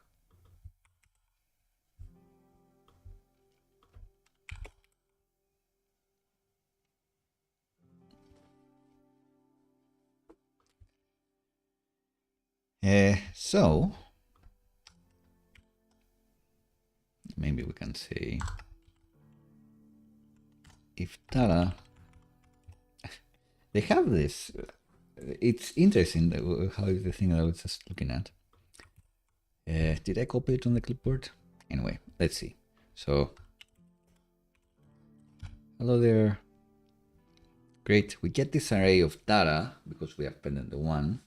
And yeah, we are in control of what data we're serving. We could use it to solve different avatars here.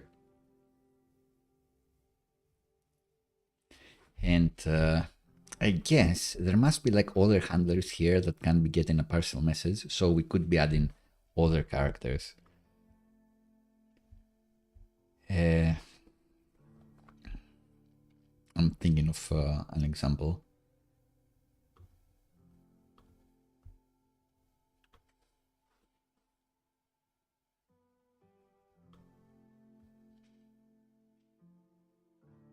Can I keep adding this data? What other callbacks do we have here? On start, completion, text. For each text chunk. So this is where you could be reading what the text chunk is. And then if you find a link, for example, then you can add it to your stream data. And then you can render some cards related to those links, something like that.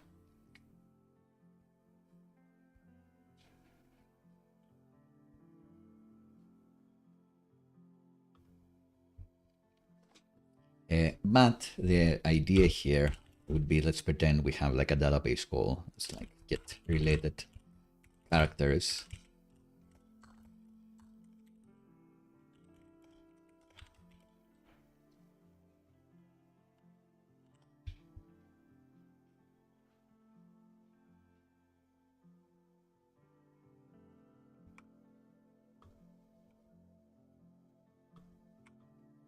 What's the station value here? Could be anything. Can I add two things?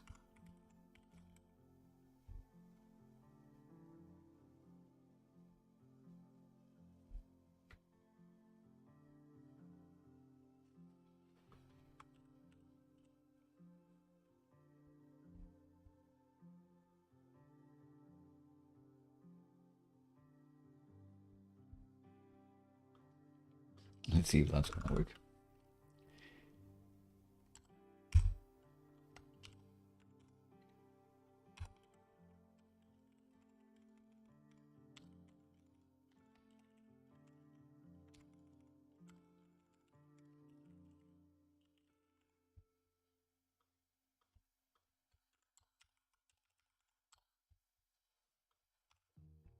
So my idea here is that you could be doing your database call,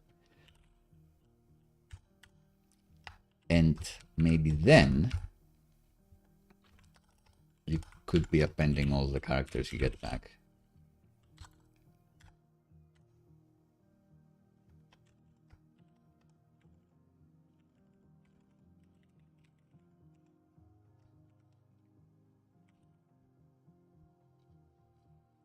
And then maybe in the UI,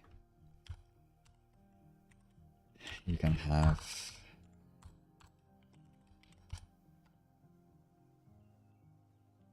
just a div. Or another go.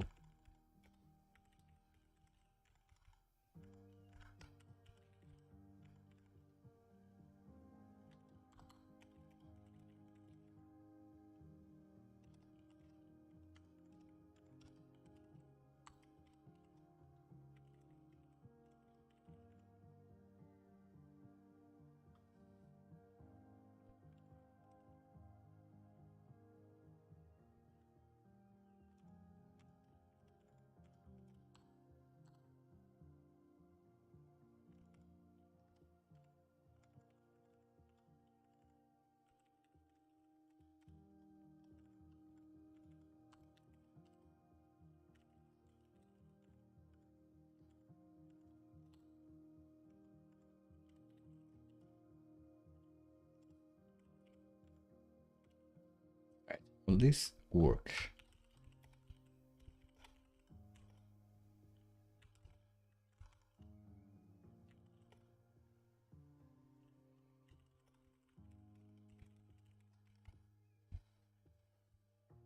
All right, so we are getting them back appended. That's the theory of how it should work. Hopefully I've managed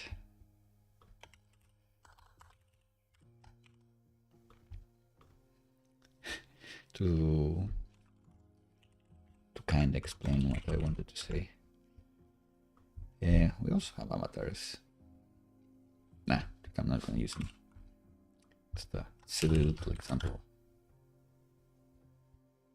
So you see that what we've achieved here is that because wrapping ChatGPT or any other LLM is not enough, we're pretending that according to the prompt, according to what the user sent us or what the current messages are, we're doing some database work, some behind the scenes stuff to perform another query and then append some characters to our response. A classic example, a realistic example would be that related links that you found, you scrape them or you find more information about them. Or I guess if you find they're talking about people in your contact list, then you can pull up information about those people and return them here as little cards. Yeah, that'd be fun actually. So you could be seeing the messages that are there or the text strings, and if you see Carlac, then you identify this as a character and you return more information about Carlac, you return her avatar, you return all sorts of things, and you put them in the UI here. This is an example, but the idea is that just passing this to ChatGPT, even with your custom system prompt, I don't think it's enough. Usually, to make your idea start being more exciting, you'd need to do some extra work, and this is what this get-related characters represents. Hopefully I kind of made gave this a bit of a spin, made it a bit of a justice.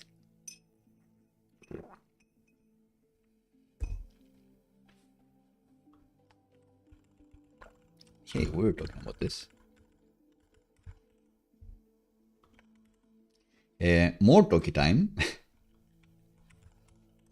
And then we'll start deploying stuff, which should also be interesting. So, generative user interfaces. If you saw the demo on Vercel Ship, then you know they had a very cool bit, but if not, I'm going to describe it now. So, they were returning some custom UI according to the response of the LLM. In this case, it understood that you were trying to schedule an appointment, and it gave you an interactive calendar which you could drag and drop like you would in Google Calendar and pick your preferred date, and also affect your calendar if you really wanted, because it's embedded the real thing, the Google Calendar, which is really cool.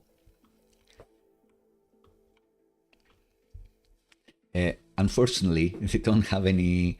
I guess this is kind of cool. So in this one, they're figuring that at some point, they're talking about Monet, So they're setting images for Monet, and then they have a unique component to render images nicely in this asymmetrical way. Or in this one, this is the example where it can search the context that you have. It must have been on the back of my brain because I thought I just made this example up by myself. But it figures out you're talking about Max, who is a person in your contacts. We do a database call and figure that out. And then we saw a card related to them, and also saw your calendar. We get the events that are in your calendar and then render them exactly like Google. And they also search what's nearby, and then the creative, and then it reappears here. So it's quite cool, all these things that they're doing. And they're claiming that they have some React UI that has the some of the scaffolding ready for you, but in reality, you'll need to create those tools to be able to interface with Google Calendar. You'll need to create this UI that looks like a Google Calendar. You'll need to do these things, but still, it's a cool idea. It's based on the premise that people love using chat interfaces, especially in new generation. But what they love the most is to stay in the same app. If they can do everything in the same app, they will. So if they can do everything in TikTok, they'll stay in TikTok forever.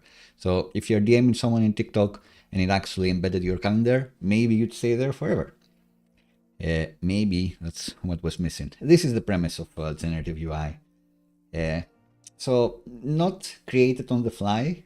You still have to identify the use cases, the things that are possible, but it's not the predictable format that we're used to, where it's like vanilla text bubble, that's it. What's the content of the message may define what the next thing is. It's not going to be a text bubble. Sometimes it's going to be a nice interactive calendar. So that was the cool demo. And this is how it would play out. So you send this and bam, bam, bam. Like this tool completes, this tool completes. It's quite cool. Like one day we did, there's been a few places where I've done multi-step forms that depended on your previous question, or some backend logic that we did, whether you were like a high-risk business or not, and gave you different steps, different outcomes, that sort of thing. And this is the next level to that. Instead of something you click around, it's something you type, probably on your phone. So yeah, that's the idea behind generative UI. And that's all. But this subject. Back to cool stuff, back to databases and to deploying stuff. So in order for this to make it to production, I'm not sure. So I guess I could scan the text to return this, but I don't actually like it. So maybe in the future we'll do this. But now I won't show it, I won't commit it, because I do want to deploy this live, and then we'll figure out the unique functionality. I did like the system prompt. The get related characters. That one I didn't like. Did I like it?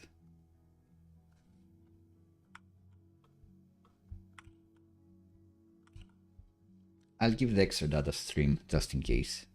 It's gonna be handy.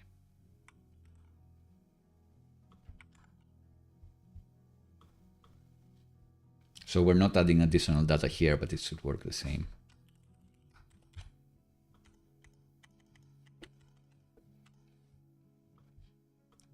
And maybe something else while we're here in the form. This input is definitely required.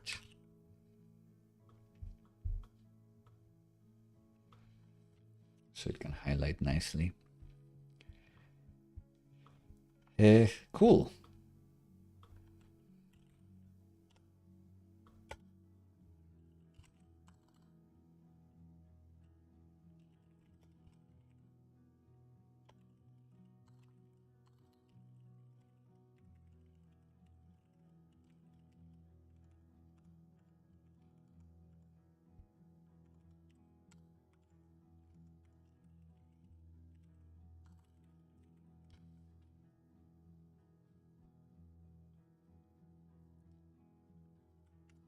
All right.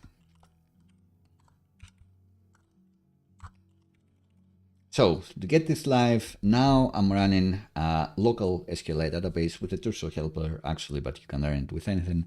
But to get it live to production, we need a real database to talk to, and we can create one with Turso, which I've been using quite a lot. We've done quite a, we went back and did Supabase live streams for the latest series, but I'm revisiting Turso now. I do like it, depends on the project. I've talked a little bit, especially on the Discord, about when would I use Turso, when would I use Supabase, but in this one, we're going to be using Supabase. The other way around. That would be like the twist, like with everything linked to Turso. With this one, we're going to be using Turso. So we're going to create a brand new database in our Turso account, which is one of the biggest features of Turso. With Supabase, if you're on the paid tier, at some point you need to pay like 10 per new demo project you want to do. And sometimes every live stream I create a new project. So that's just not feasible for me. With Turso, they give you like hundreds, thousands of databases, depending on the tier you're on. And even on the free tier, you get quite a few databases to create, which I think if you have a real app, you should at least have a dev environment and a production environment, like your dev database to mess around with and figure stuff out, and then your production database. Your real customers are going to be there, so you can't be very lackadaisical with changing the schemas and all of that. You need to be sure that you've made your migrations correctly. And with Supabase, you need to pay the £10 extra, and it's just unpleasant to have multiple Supabase instances. They have a great local Supabase environment, great local Supabase CLI tools for local development. But to have like two environments, I don't like it as much. With Turso, easy, and we're going to do it now. Let's see. So we go to the terminal, and let's say Turso create, and let's say CHAT-GPT dev. And I think I have the streams group for just the live streams databases. Great. And now I can see its URL. So this is public. This is fine. This is what I want in my .env or .env.local if I want to connect to the Turso database, not the local one. So now I'm connecting to this local one, for example. But for now, let's just create this one and have production talk to it. Let's see what happens. See if it's gonna work. So I will put this in a different window, and this in a different window, and leave the farming stuff for now, because we need two things to talk to our database. We need two secret environment variables that you shouldn't be able to see. We need to update the database URL.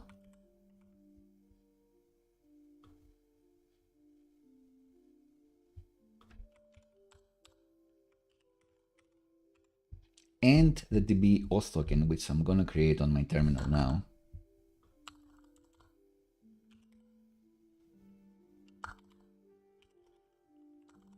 With Turso DB tokens create that dev.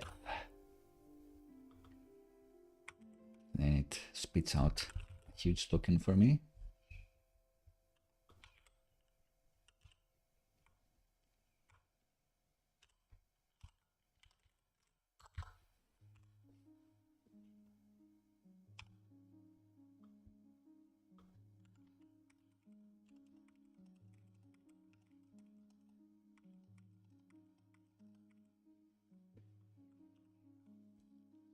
And now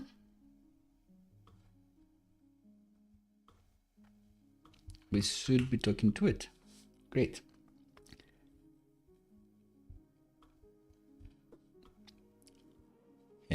we need the database connection to be able to do the login flow, which we'll be showing a bit later. And that's why we needed it. So I think we've successfully created this. And we can move on to the deployment of Vercel step.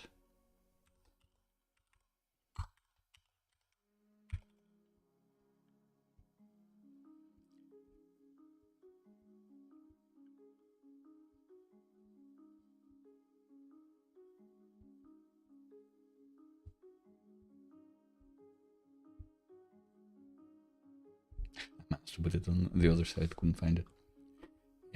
Right, so this is pushed to GitHub. We've created a GitHub repo for this, which we can find. And you too can have access to with JOHNNIFY Premium. This repo and more. So it's the CHAT-Kit repo. You'd get this one. And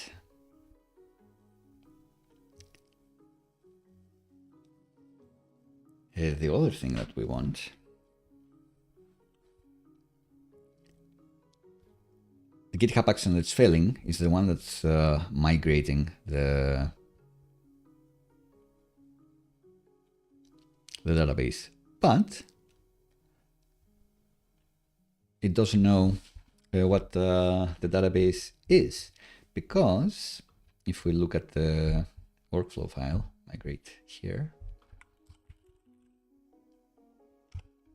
we do have the one migration which gets run by this script, but the GitHub action that runs this migration is looking for the public variable for the database URL and the database auth token. So it needs those two things to actually run. And the unit test, I guess, failed because we don't have any unit tests here. So maybe that one, we can just delete it for now. Or maybe we can add like a simple test.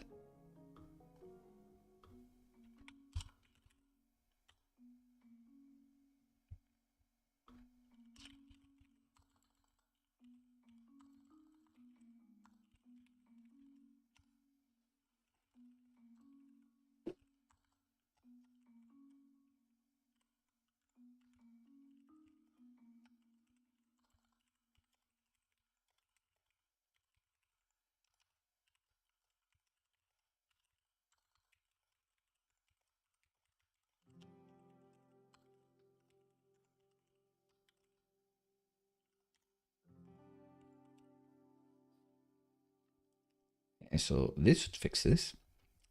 And I need to go to GitHub, my settings, in my secrets and variables. You will see that for the GitHub actions, I have no repository secrets and no repository variables. I need to be adding the DB URL and the DB auth token here if I want my migration method to actually run. So that's what I'll do again. The variable, which is the DB URL, it's fine if we don't do anything with it. Don't want this. So I need to move this too.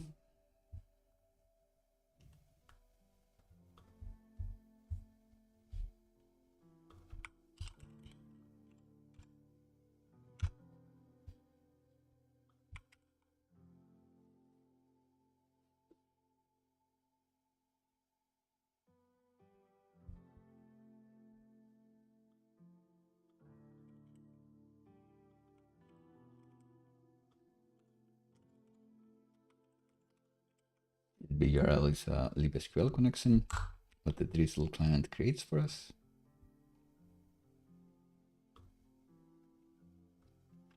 And then we also want a repository secret for the DB auth token.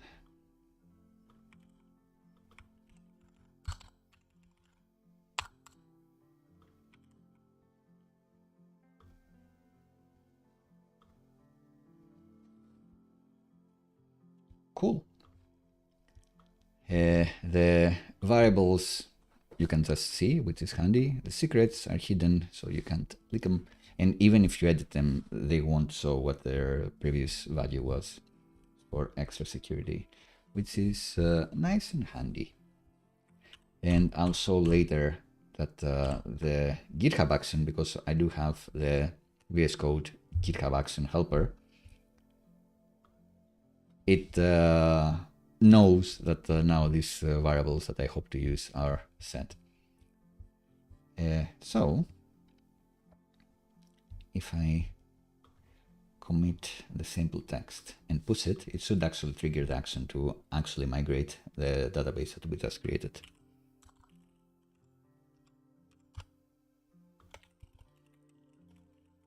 So add the simple test, push it here, and in this repository, some actions will be running.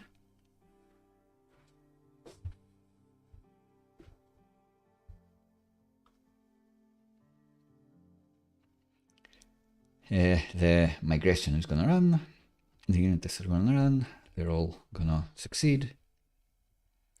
This one is gonna not do much, just pass, I guess.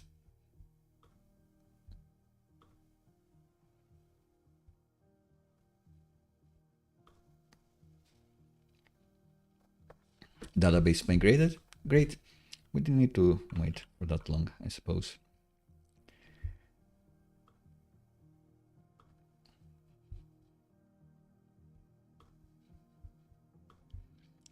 Because now we'll actually go to the deployment to Vercel.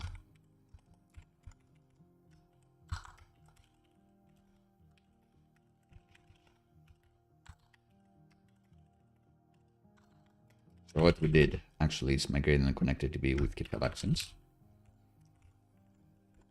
And now, finally, let's deploy to Vercel. Since we have a GitHub repo, this should be quite fast. We just go to Vercel. You can go to an organization if you have one, or your own account, and you add a new project, and it's gonna look at your most recent GitHub projects. So if you just pushed to the most recent project, then it's gonna be right at the top. It knows that it's a SvelteKit project, can import it. And you can override a few settings. You won't need to. We are using SvelteKit v2, but it doesn't matter. It's the same as far as this thing is concerned. And you can add environment variables, which is quite cool. What I'm gonna do now is I'm gonna go to my .env.test, copy everything, and then paste it here, and see that it fills everything nicely, which is amazing. This saves so much time and feels so good instead of going manually and pasting like its value here. This is a pro tip, I would say. Life hack. Great quality of life by Vercel there. But I will go to my .env.local.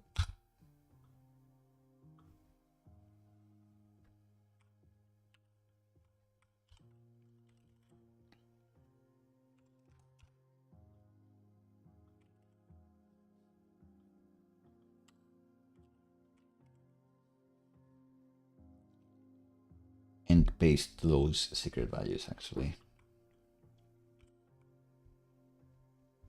Just double checking the URL stuff.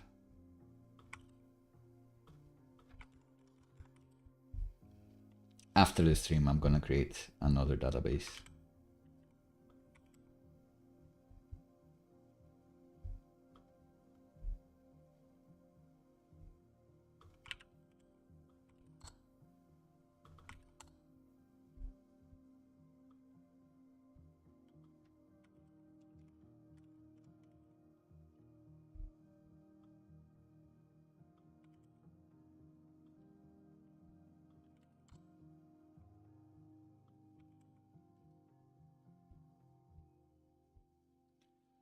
And I'm gonna press deploy.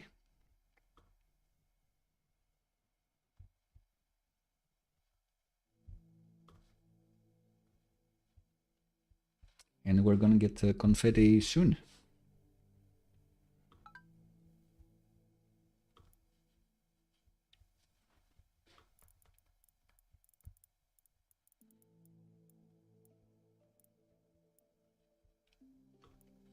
Or soon enough.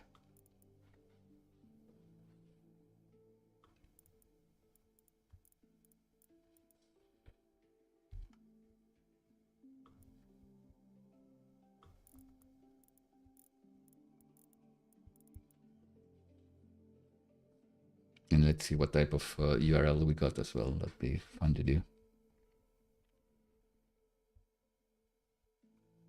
Oh, confetti. We love confetti. It's live. Great. Click. Good. SvelteKit 6. There's an. Oh well, you get what you get.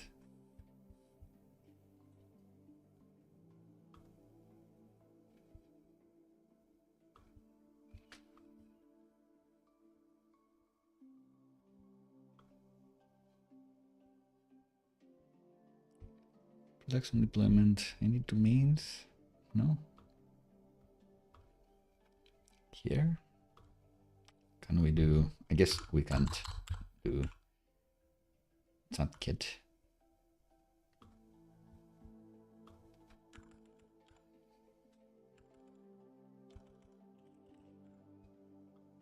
SvelteKit. You can enable my domain buying addiction by subscribing to JOHNNIFY Premium. This is what those go to. Those funds go into. Yeah, so we'll have that one. It will be important for the login flow to work to affect these values. But I guess we can see, does it actually work? We can't see it because I have my little farm at the bottom.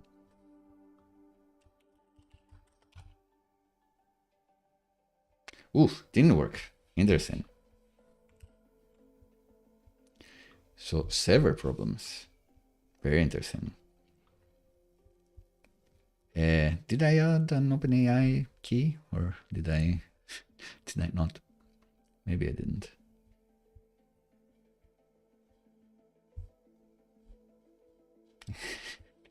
I think I've managed this. The other thing that I don't want ever is deployment protection. So let's update that one. Environment variables. Yeah, no OpenAI key. What a guy. What a guy, this Johnny. Here we go again. How did I miss this one? Oh well.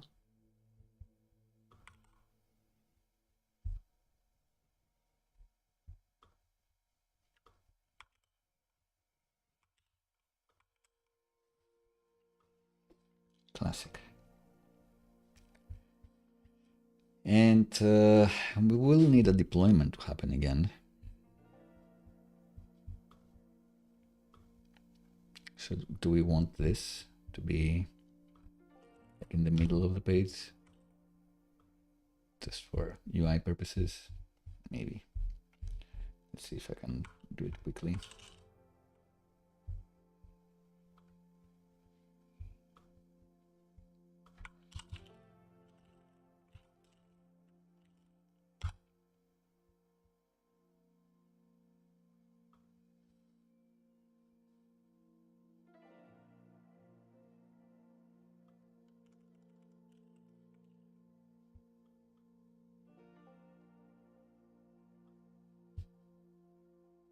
Yes, it looks a bit better.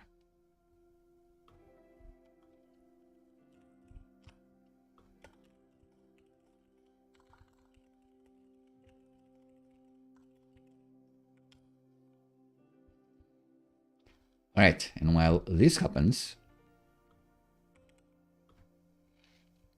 we can update some projects.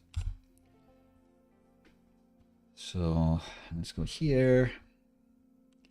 Let's go to SvelteKit. We're there already. Auth consent screen credentials. So for the auth flow to work, it must not be localhost. It must actually be this.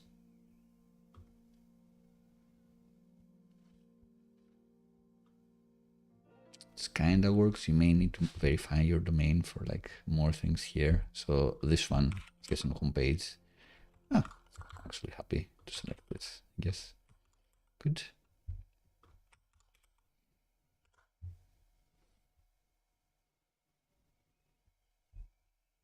Great.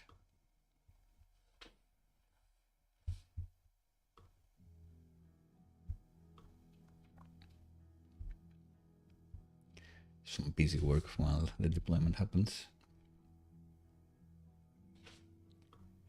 And we also have GitHub app for the GitHub login. Oh, who is going to be the 20th person to join JOHNNIFY Premium? I appreciate each and every one. Developer settings. Oh, auth apps. We have ChatGPT. It's not going to be localhost. It's not going to be localhost. Great. Great. And tweets, final one. ChatGPT, not localhost. Just the one on this one. Good. So hopefully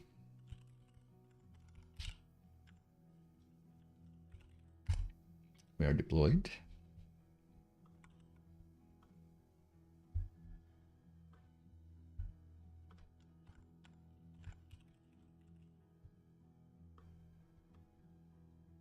One minute ago, there's been a production deployment. So now, if we chat, should get a stereo back. Okay.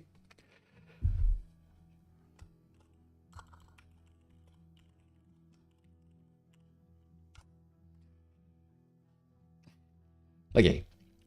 So we got that Astarion chatting us up. Great. What else do we need to cover? Ah, maybe Cousin.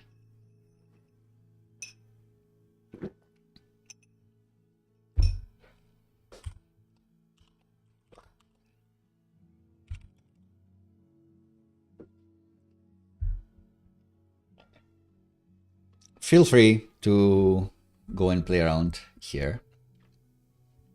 Do these already work? The answer is yes, because we're awesome. Nailed it.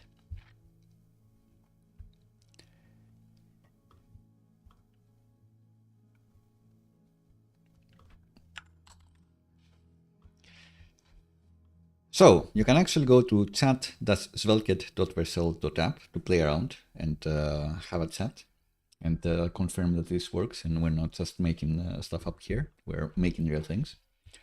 But this means that throughout the live stream, I've actually been consuming OpenAI tokens. I've been paying OpenAI for all of this. Every time I make a mistake or I do like a check, like they're a few cents. I feel my wallet getting a few cents lighter. And to get around that, to get around like tons of people going through this API and asking the same questions, you should think about caching. Usually OpenAI or any LLM is going to be more expensive than just retrieving data from your database. You want the LLM to be actually your last solution. It's going to be slower and it's going to be more expensive. So it's just performance efficiency thing all across the board. Yeah, cheaper, faster, maybe better results because you fine-tune them if you actually manage to hit your database or your cache. So how do you do cache here? In the Vercel SDK example, they actually have a good example of how you could do this with Redis, their Vercel key value store. So fast in-memory store. And the way they do that is that they stringify all the messages that they already have, and they make that be the key in the database. And if they get a hit, if they find something there, then they just return the response. Not streaming the response, they just return a regular response, which is quite interesting.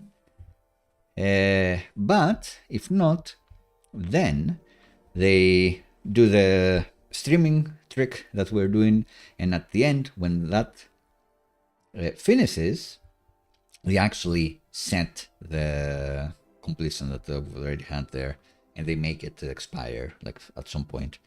That's up to you. When you use an in-memory store like Redis, usually you'd have an expiry date. If you're using Supabase or Turso, like we're doing today, then these would persist forever. So you'll probably want a cron or something, like a job that runs on a schedule, a task that cleans up stale data as you want. So that's the rudimentary idea of how caching could work. It's also worth noting that as days pass, maybe a response becomes stale, so that's why you'd want to expire it. The messages, I guess you would have embedded some information on what the user is here. So if you're returning extra data based on the logged in user, then would you still want a cached response for the messages? These are questions to ask of yourself. Like, does who the logged in user is affect the outcome of ChatGPT? If yes, then maybe you've added something to the prompt. Maybe you have like a system message here. Maybe that's why. Making this be the key still works. But we won't use a key value store here. We'll use Turso. So we'll create a database table for this to cast the responses.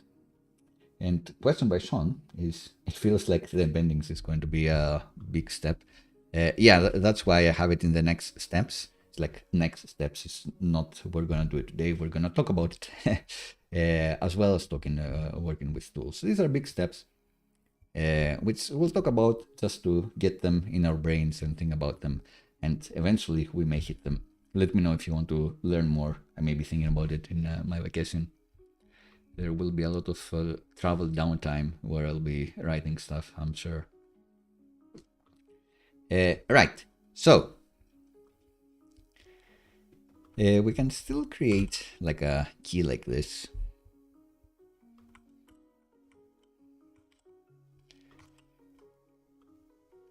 So the idea is that we say hi, and then every time, actually this is hitting the Turso database as well. That's why it took a bit. Is that why? Not sure. Why did this take a bit longer than usual? Anyway, every time we get pretty much a similar response to the hi question, and lots of people are gonna be coming in here like this. Maybe they'll just say hello. You don't want to be paying every time people do this. And like if someone says hey versus hey, you'll still pay because it's gonna be something that you don't have on your cache. But maybe you do want a different response according to how many e's there is on a hey. I think that's important. Anyway, instead of waiting and not having like a loading indicator that there is a response coming, maybe you want to hit the database and return the response immediately for free. So that's what we'll attempt to do. So our endpoint, our server endpoint,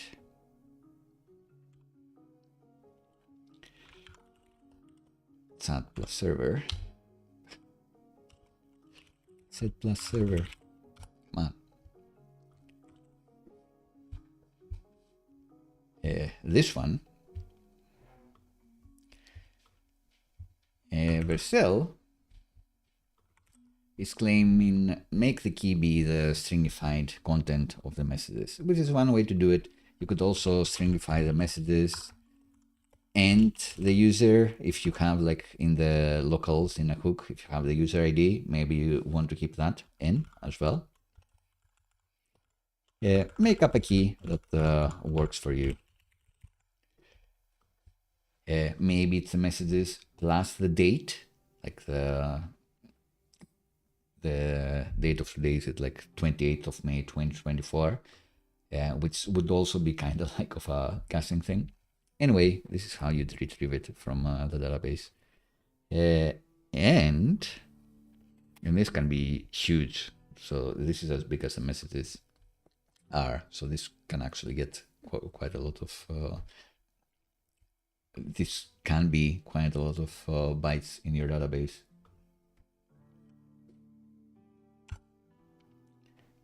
Then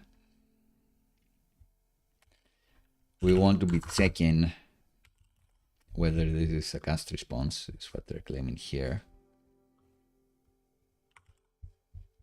And they're always awaiting this.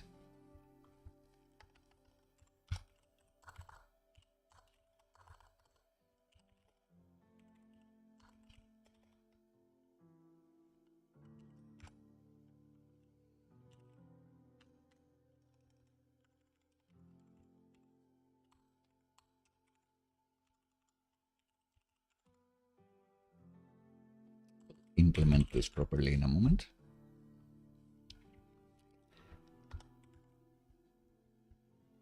Make this a sync.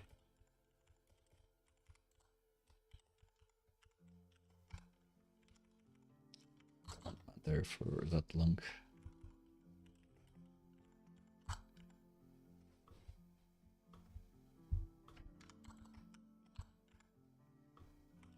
Let's call it Typescript. And if you have a cast response, then you don't want to return a streaming response. You just want to return a regular response, I guess.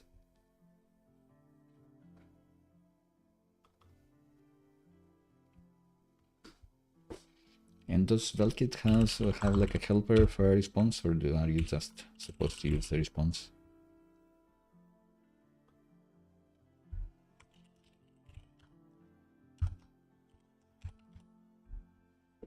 We'll just do that. Just return a response, this, and move on with your life. And I guess on the front end, will it just work?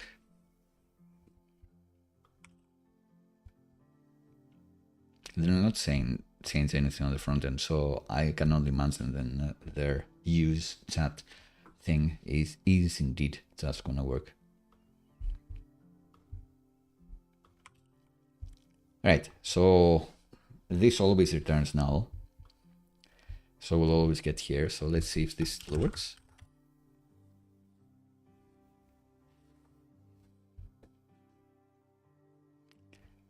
Yes, it does. Second part is how do we set stuff in the cache? And the answer is on final, and we just set them, I guess. We close extra data, which we're doing, and then we imagine we have like a set.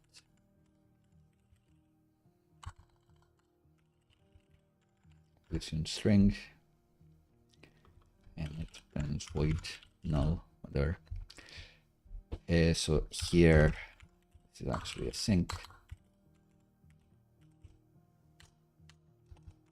and this gets a completion parameter.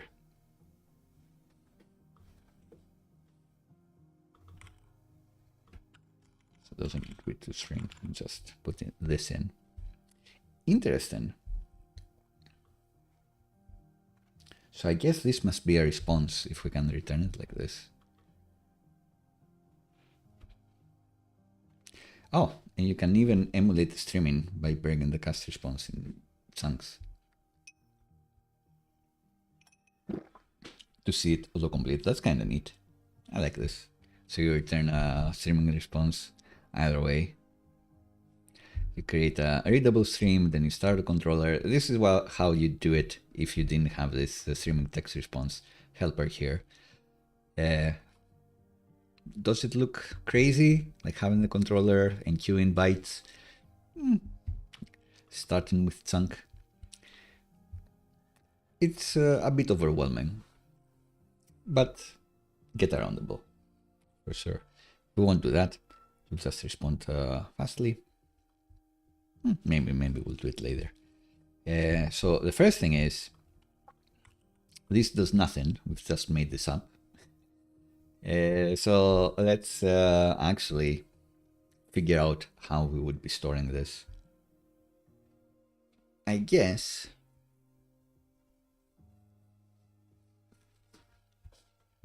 with Drizzle,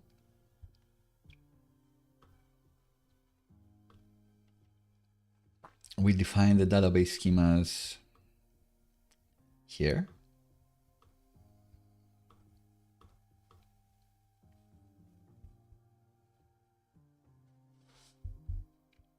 Did I really call this schema, not schemas? Yes, the answer is yes. Oh well. So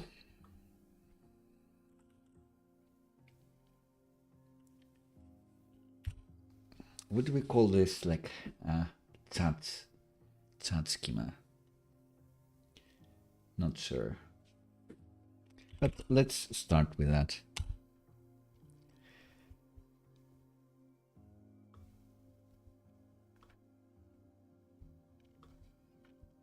And let's see how the user table is. I'm not.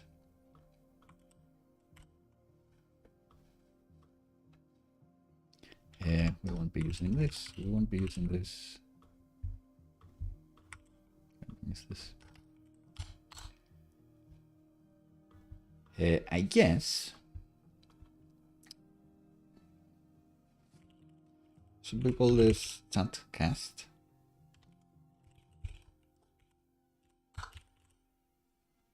Cast chats? Cast completions?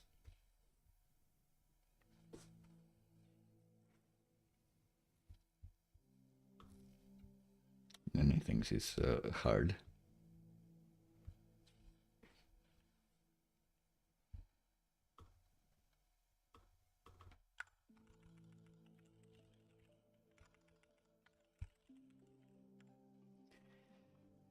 Maybe just completions, why not?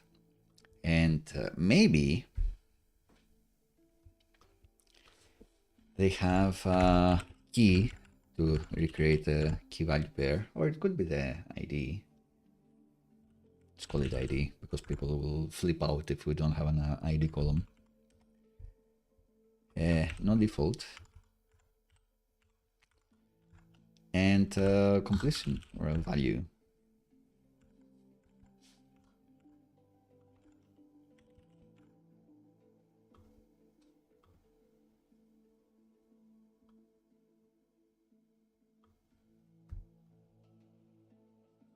Yes, just a key value.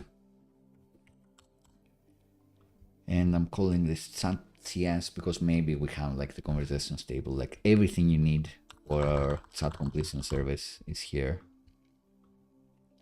So should I call this key value even if people maybe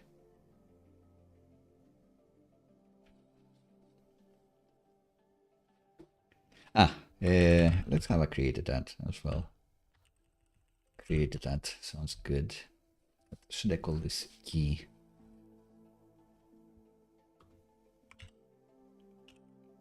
ID, it's fine. Let's call it key.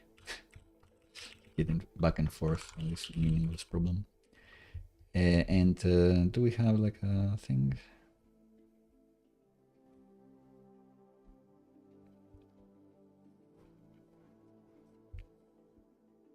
Do I really not have a default timestamp somewhere? Surely I must have it. Let's have a look at Loot Goblin. I must have a timestamp somewhere. So source lib server db schema loot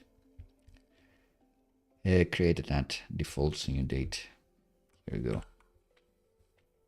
Because we may use this for cleanup, like we do once a day. Maybe we will be checking to see which autocompletion is less than a day old and then deleting it.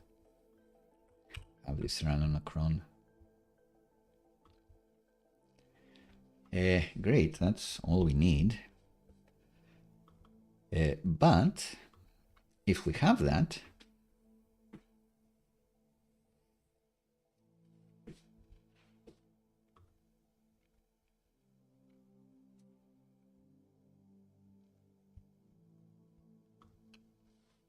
then we can generate a migration for this new table.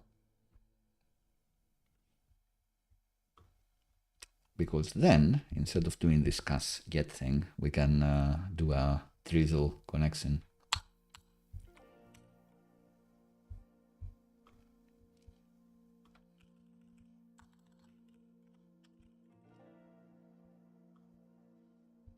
And drizzle select.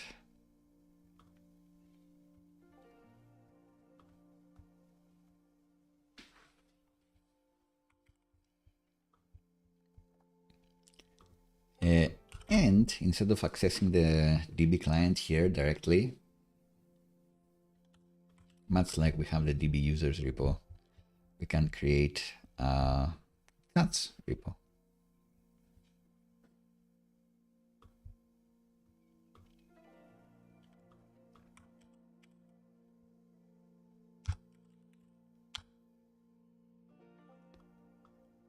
And what do I expect this to have, this interface?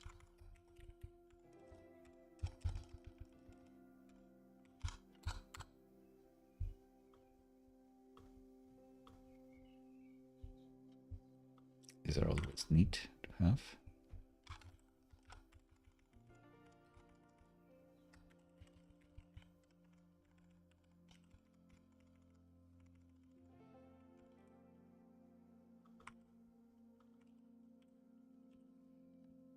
Implementing, I guess, an interface may make it easier to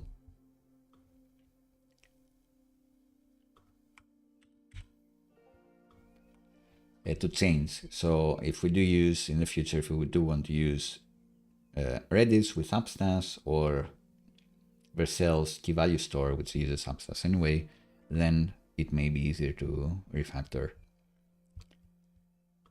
if we implement, I guess, an interface.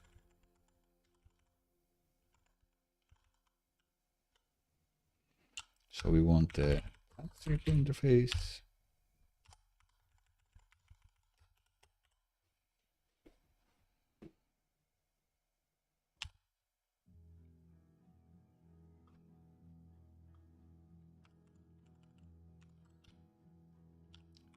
Interface is what I said. This. None of these. Maybe none of these. Yeah, maybe we don't need them. It's fine. Find takes a key, returns a string. That's all we need. Or I guess we need two things. We need to find and we need to set.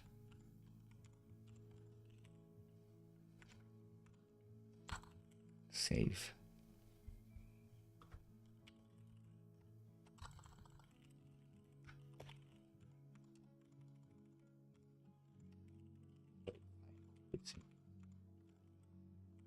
And save completion.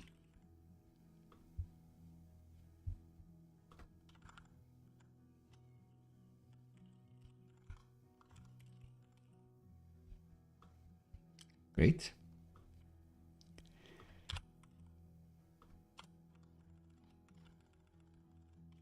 The DB CHATs repo, and this is where the magic will happen.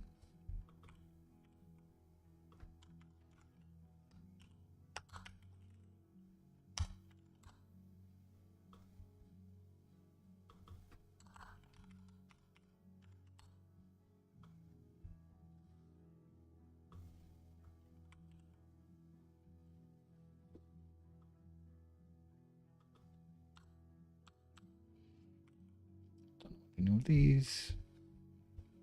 We do want to give the ID here. No implementations. Wow, complex repo. Can you do it? not quite. So the drizzle way to do this, you select from the table, which you put in here. Copilot not that familiar with how drizzle works, can't blame him. So select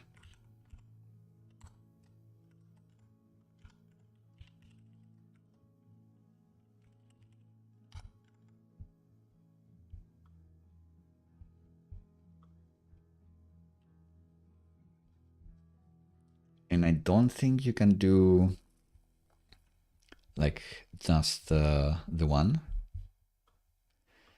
Like Supabase has the maybe single helper method.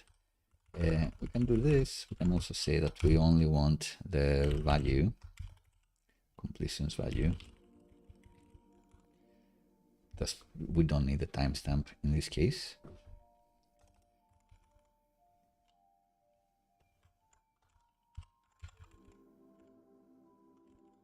And then if we have a completion value, we return it, or else we return no. So that was kind of good. But we need the where clause.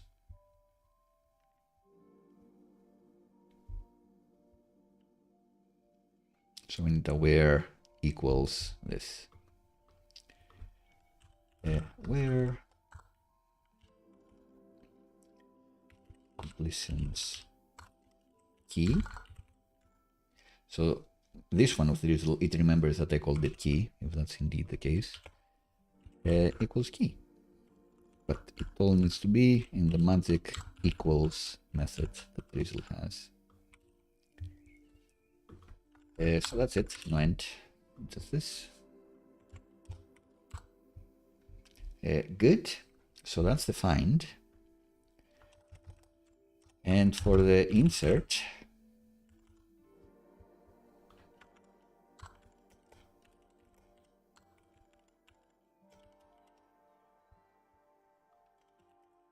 save completion.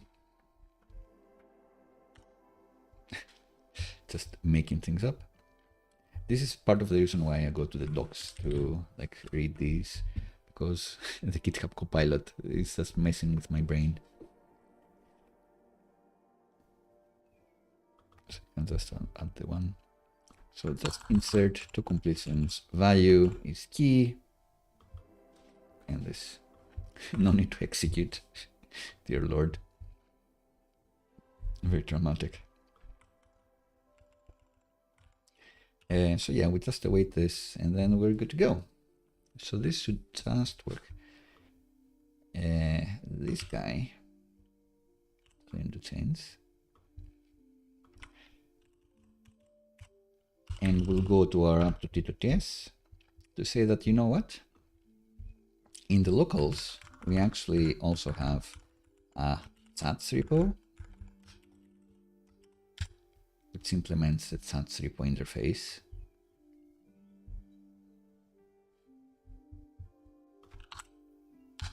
No import this. Well, and then in our hooks file, we have this dependency injection handle, which does my flavor of dependency injection. And we want to say that the chats repo is a new DB chats repo. And I could be passing the Turso client here, I guess. That's in the one place, but I'm not. And now, in our plus server, here, instead of doing this makeup stuff with the class, so don't exist, from the locals, we can actually get the chats repo. And guess what? This one has a find completion method that takes a key that we can use here, and we will get a cast response. And also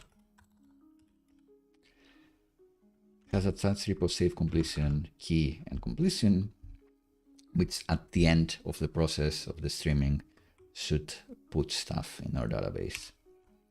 So this one should work so long as we have a migration that will write the database. will write to the database. Let me connect to the local one again. The local one being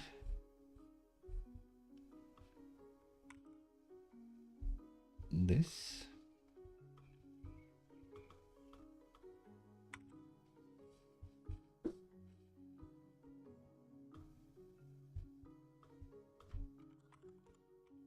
URL is this. Also, you don't need to have anything. Bring this back in. So now we need the migration. We have a script to generate migrations called db generate migrations. Amazing.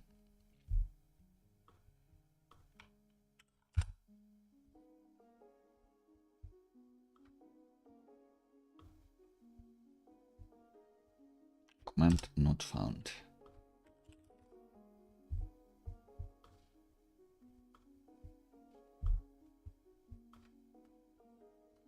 Not quite working.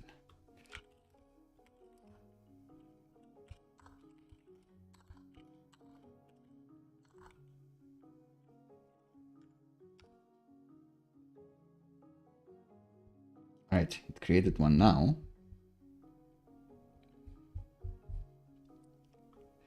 Let's see it.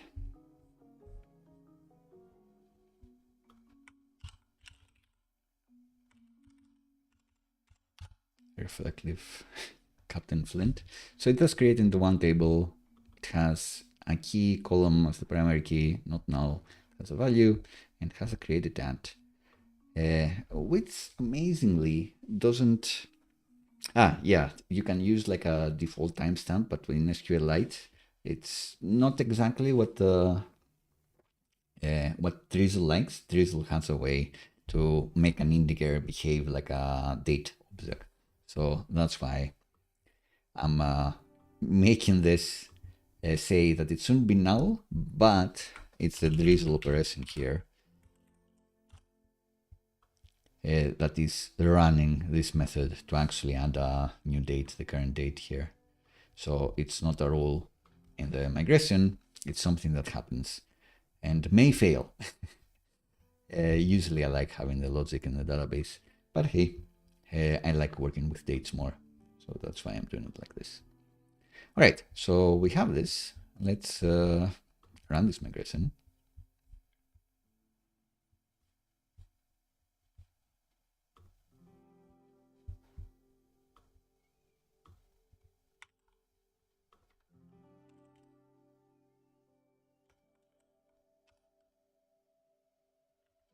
Migration is complete. All right, demo time. For extra suspense, I'm gonna put it in the docket in the agenda. So it did take us quite a bit of time.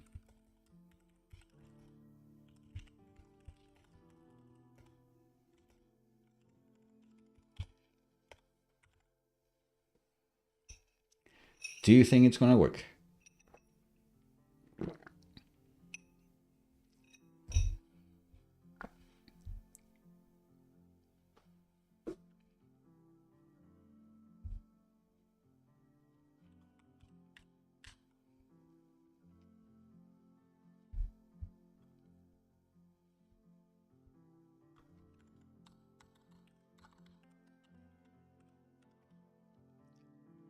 One way to find out. Caching with Turso. Will it actually work? Let's have a look at the request handler again. We're claiming we're gonna check for a cast completion response using our chats repo, which is implemented via Turso, our Turso SQLite database. If there is a cast response, we're gonna return it immediately as a regular response, not a streamed response, not a stream. If not, we hit OpenAI again. And then when the stream closes, when it's the final chunk of the stream, then we persist the whole completion to our database against a key that's a JSON stringified version of all the messages in our conversation. So if I say hi, then we get a hello darling, to what do I owe the pleasure of your company today. If I refresh and say hi again, this should appear immediately with no typing. Not quite. So something happened. We just didn't get the response back. So I wonder if there is a UI change that we need, as I was afraid we may need this.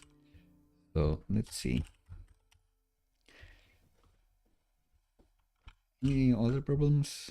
No?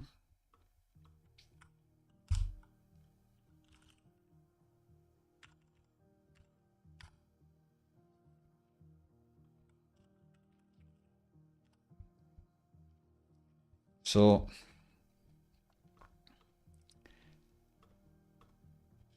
Vercel, the AI package, has these Svelte helpers that have these stores for us that bind to input. They take care of opening the streams and closing the streams and all the messages that we have. And my wonder is, do we need to amend something because now we're not returning a stream anymore? Who knows? Let's console log.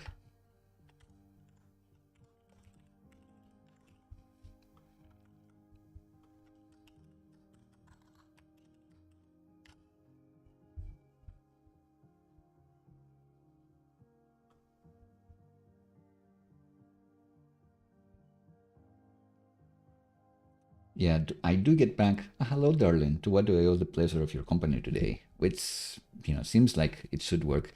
But I guess you'd need to amend this with some way. They should have a UI counterpoint here, because this doesn't seem to work. We are returning new response here. The front end is getting this back. Can only assume. Let's double check.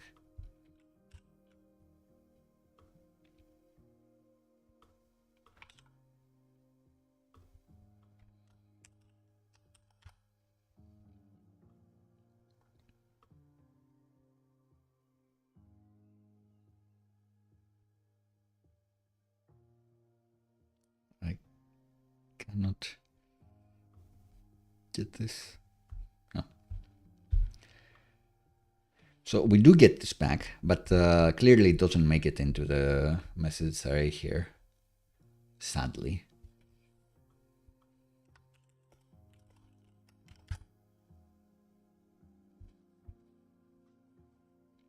It is getting this response again. But I do wonder, did we store these two messages, or does this include the other message that we had? Not sure.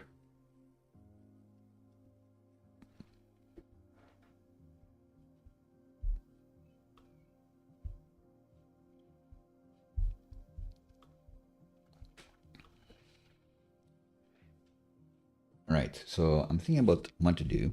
Again, I will say that the problem is that this useChat hook is not adding the cast response to the messages array. Maybe because we're not streaming it back and this is just a regular response. Is there something else? Maybe I should bring in the response from somewhere else. No, it's just it's some other response. Right. But if I use the streaming text response again, then it should be fine. All right. So let's copy this example to fake it being a stream. Just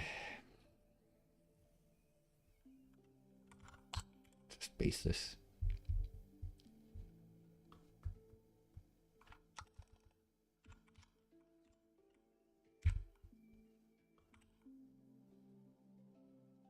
And maybe we can have like a helper method here.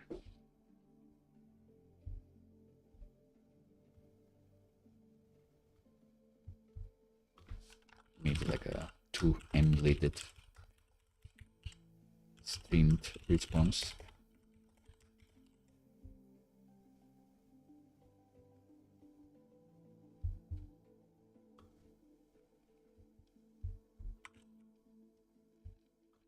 It would be all of these. And then we'd have content, I guess. Yeah, string. And then everything else would just work. So if cast,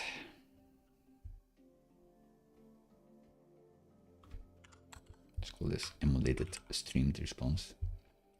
Return emulated streamed response cast. And see if that works.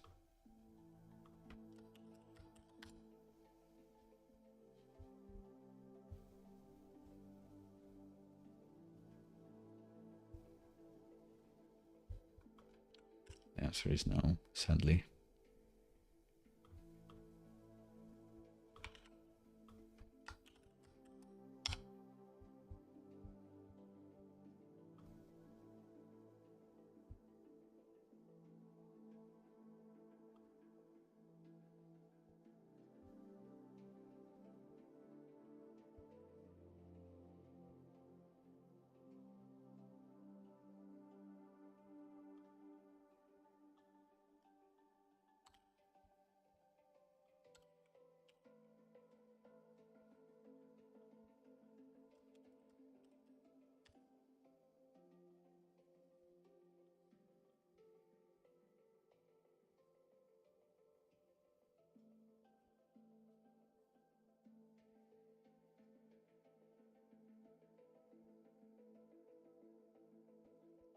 Some in the chat, like just a little break for my mind to be at peace. Wow, lots of cookies here. So I see the response is just this. What is a few day?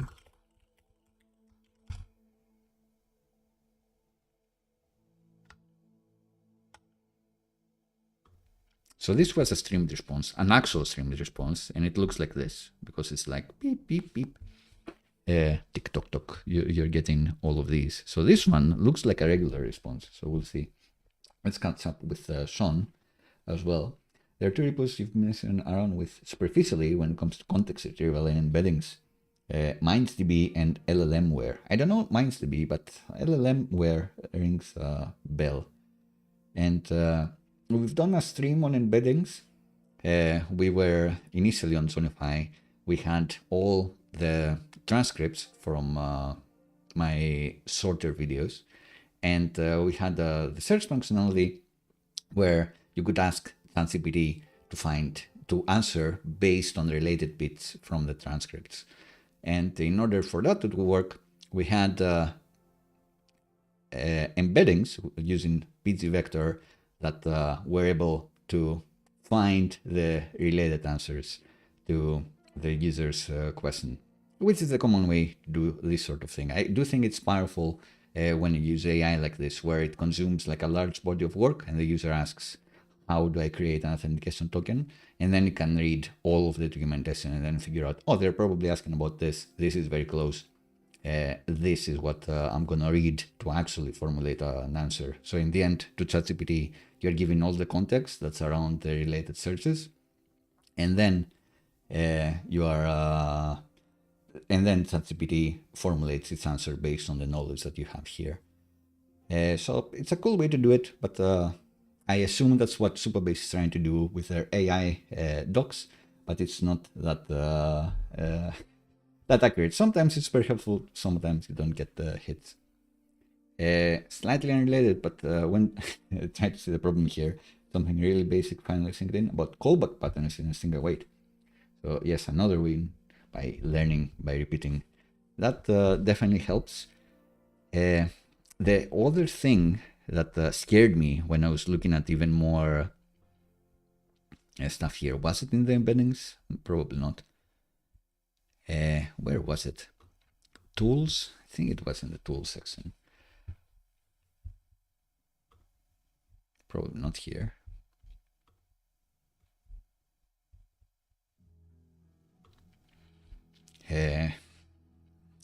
can't find it. But at some point, they were giving an example of a generator. Was it in the generative UI?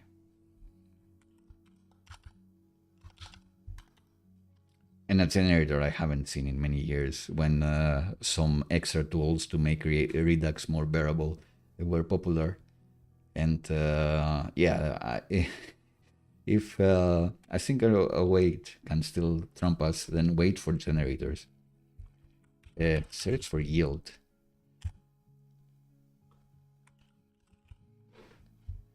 Nah, not gonna find it now. Where could it have been? I think it was in Generative UI.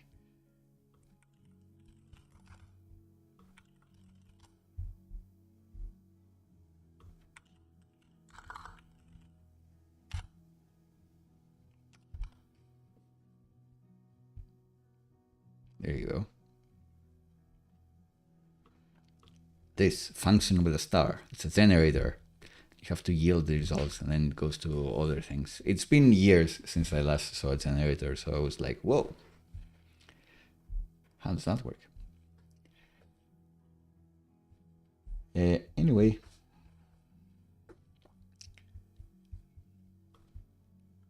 here I am claiming that I'm returning a new text response. Like, am I dreaming?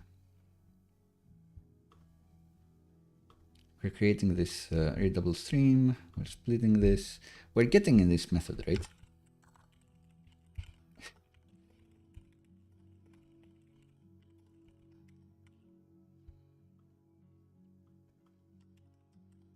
We have to be.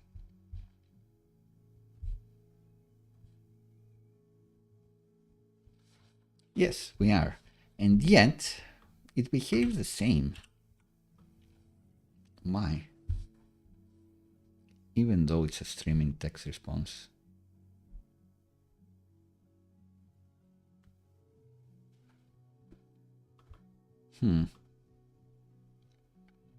Is it because this one has data as well?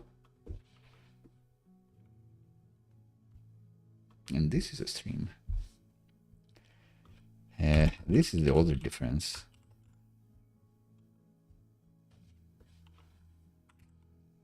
Stream data.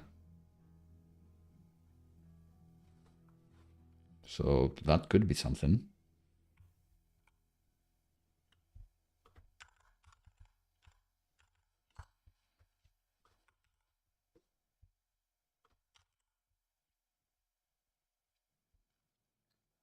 Can't find anything else that's different.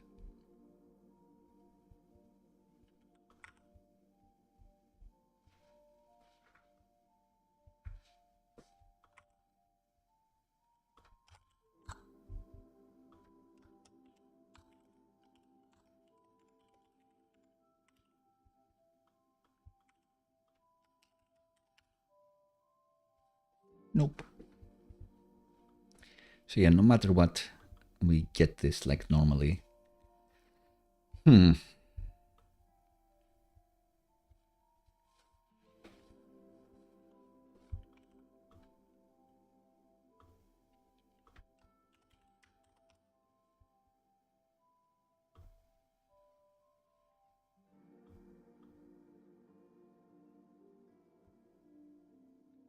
It's actually returning,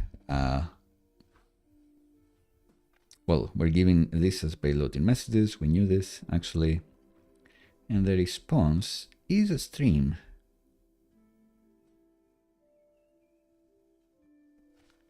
Chunked stream. I guess the difference is that it starts like this. Like, should we start it like this? Start it like this?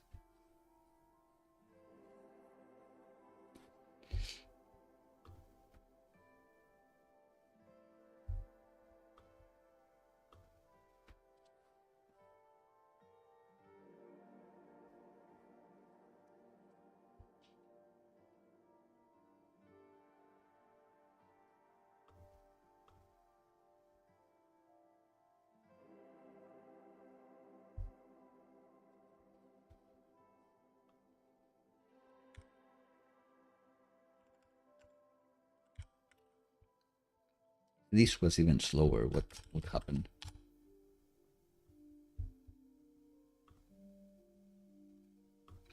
All right, so it does get streamed, but it gets streamed in a different way. So that's pretty interesting. So the streaming part works, but how their streaming thing actually works is different, isn't it?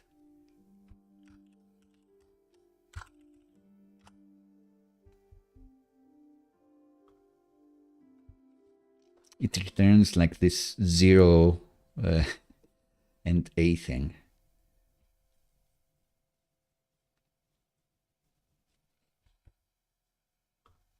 Is that what we should be doing?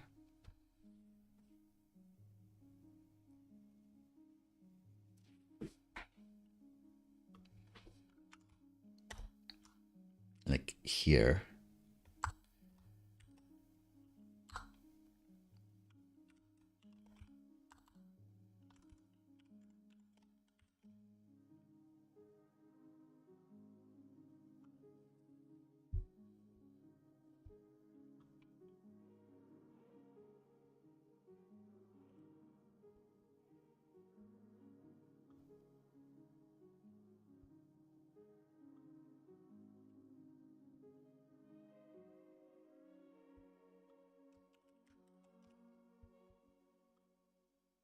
Because here we just return like a boring response.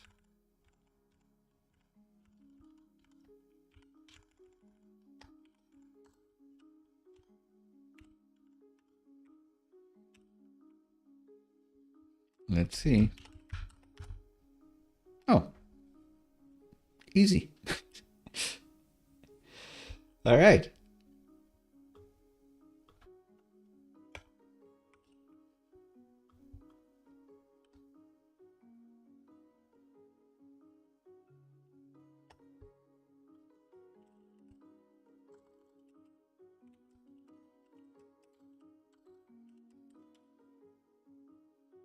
All right, I think we did it. So we need to emulate the way they're sending their messages, which I guess is like this.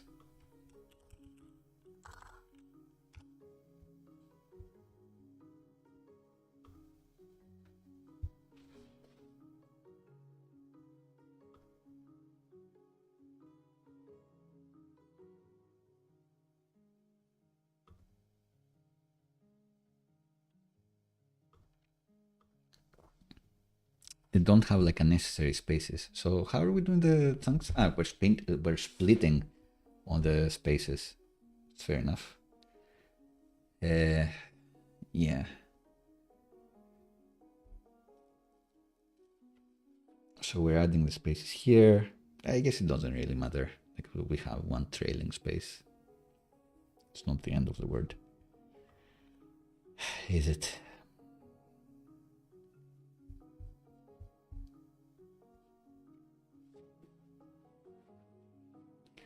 All right. So I think this solves the trimming.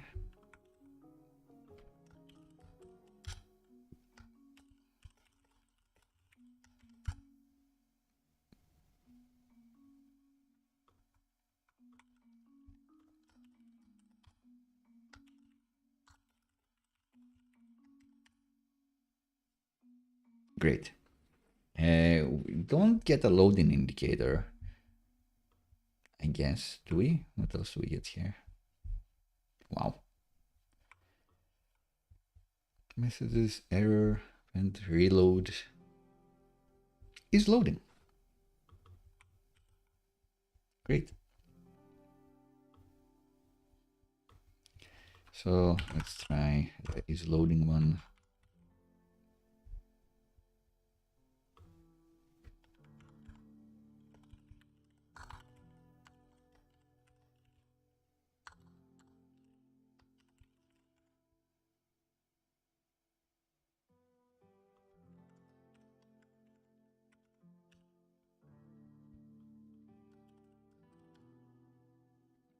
Great. So we have this unsubmittable form as well. Great.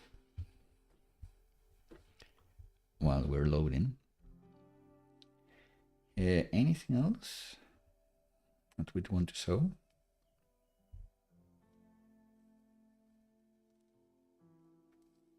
I think this is it.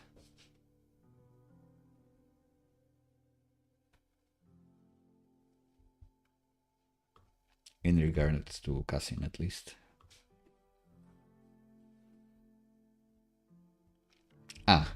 So I guess we should also be using the system prompt as the key. Unfortunately. Because if I change the prompt for and then want to say something else. Maybe I can change it here.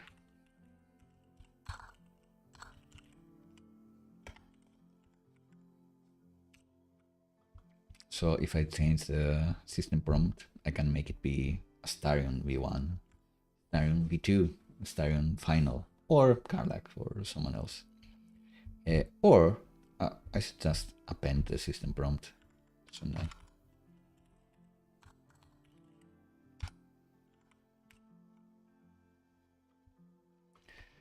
So now we'll hit the API again.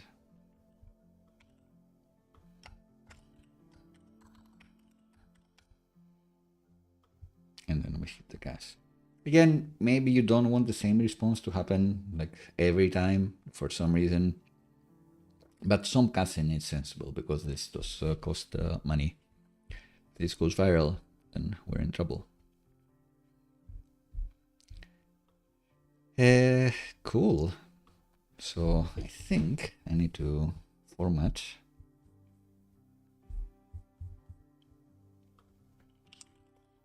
Create your format stuff.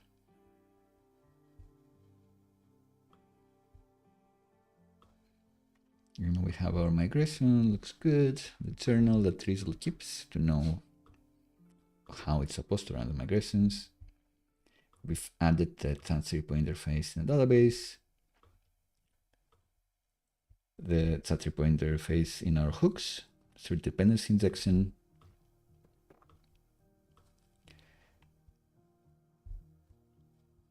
This is the new table.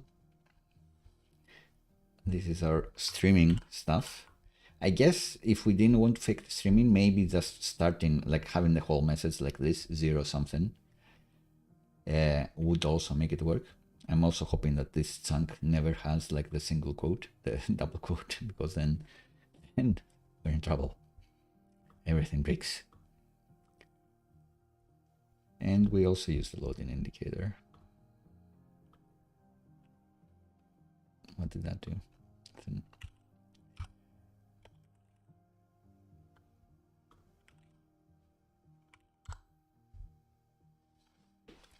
I'm gonna pay for this misclick, clearly.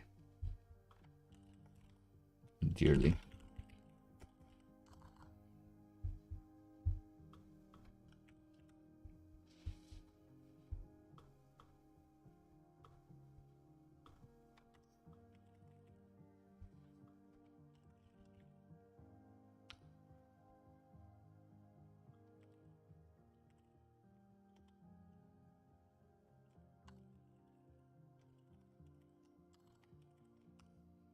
Right, cast responses, push that, it's gonna run the migrations, everything is gonna work.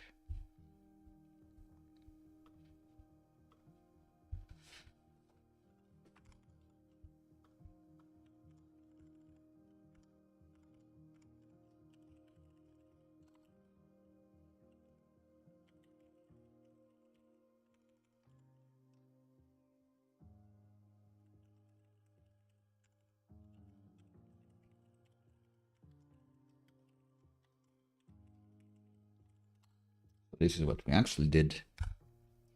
And now I guess we can bring in like a live production demo.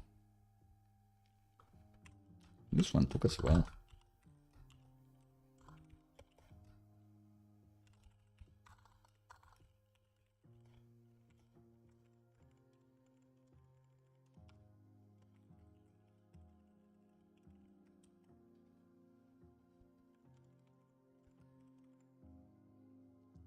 You can try it yourself.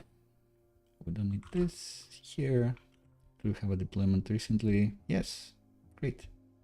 You can go to SvelteKit.vercel.app and see, does it work? Hi. Hi. Yeah, I think now it's cast forever.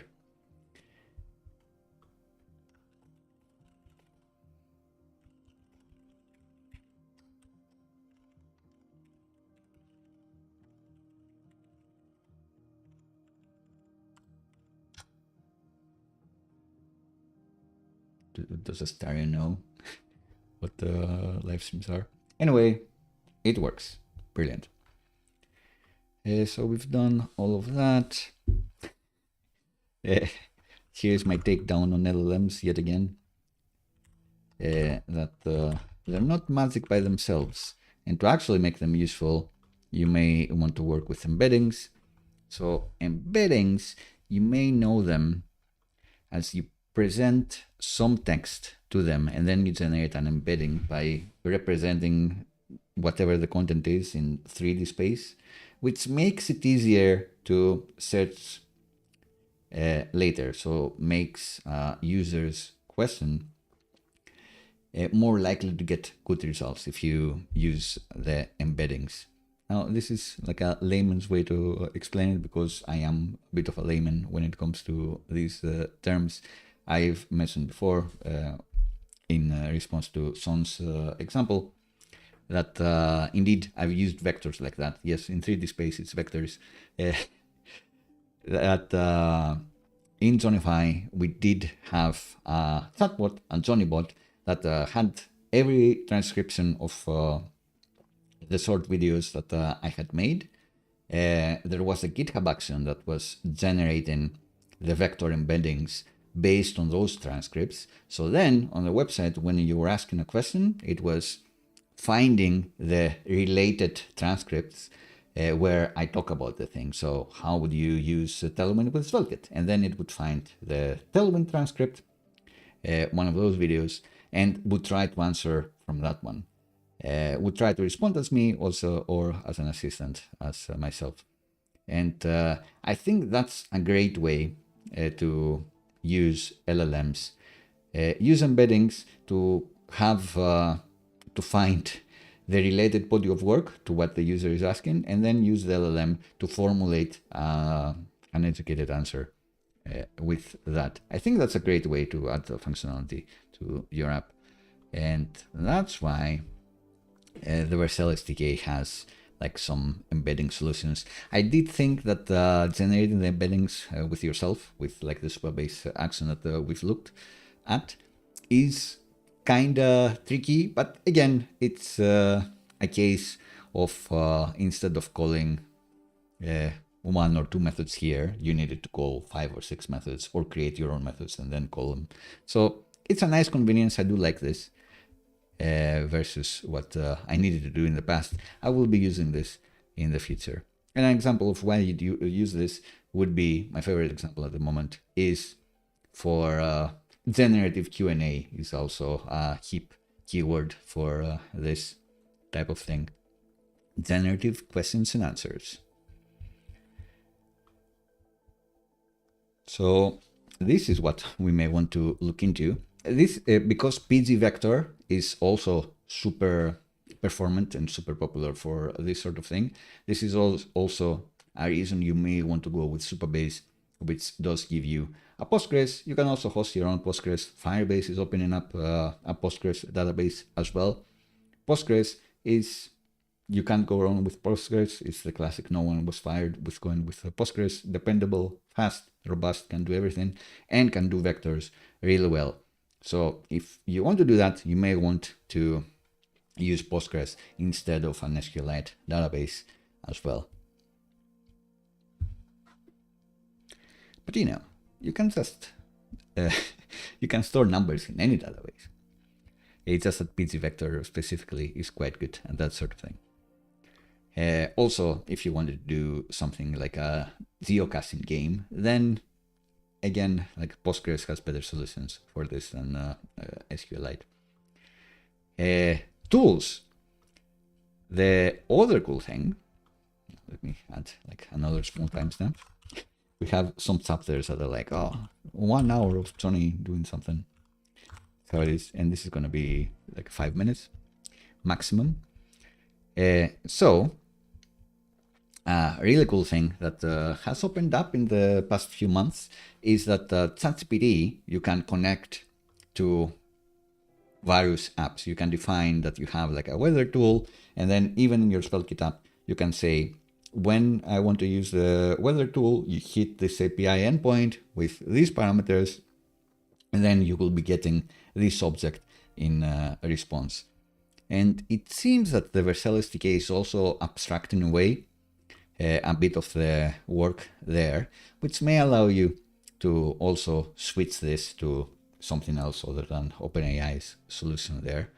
So I would be interested to have a look at that. It seems to be core to the generative UI experiences, which we've talked a little bit about before, where you identify that, oh, the user is talking about someone who may be a contact. If it's a contact, you hit the contact service to identify which contact it is, and then you return their schedule or their avatar, that sort of thing. So you have a tool like that, and you call it like this. On this one, it's understanding that maybe you have a meeting in like a few minutes, or you're planning a trip with someone else, so it's bringing up, it's hitting the weather tool to return some weather information on those dates. So I do think that's a chat interface not enough, but a chat interface that can hit those tools for you is great. Can keep people in your app and can make people think that your app is useful because it actually is. Like that's the big thing nowadays, is that we have all these ways to access information and get information, but how can we get it fast? How can we get related information? That's the tricky bit. Of course, these tools can also be annoying if it thinks I'm talking about a contact, but I'm not, and I see a contact card, like I get upset, I get frustrated, I read that and I waste my time. But when it works well, as it can in a nice demo, then it looks amazing and works awesome. And I think this is where Zod comes in as well, because you are supposed to define what your tools return by using the Zod validation schema as well. So the parameters that the tools get, and I think what they return is also defined by Zod. That's why they wanted us to add the Zod library in the beginning.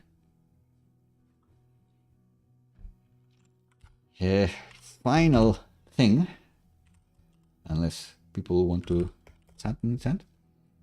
How do you test machine learning models, LLMs, AI, all of that? This has been a question for years and years, like in JavaScript land or like PHP land or Ruby land or wherever else, which have the questions about unit tests versus integration tests versus end-to-end tests.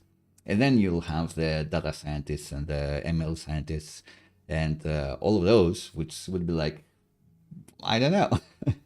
I just, I have a few lines in my Juniper notebook and I run them, and if it compiles, it's good. So testing MLs is very tricky. It's not a solved problem. Usually what people do is the classic way to not do things where you confirm that you've called this method and then you go call this other method. This is a bad way to test.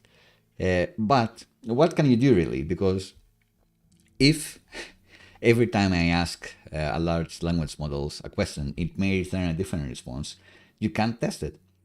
You can't, how would you confidently test that? You can't test that you get a response back.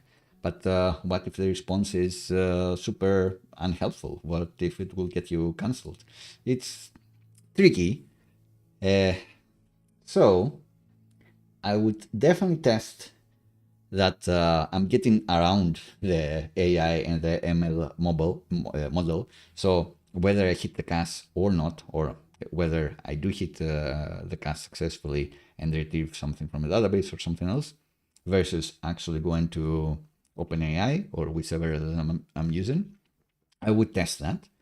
That's something you can test, and you can't be deterministic when you're retrieving records from a database as well.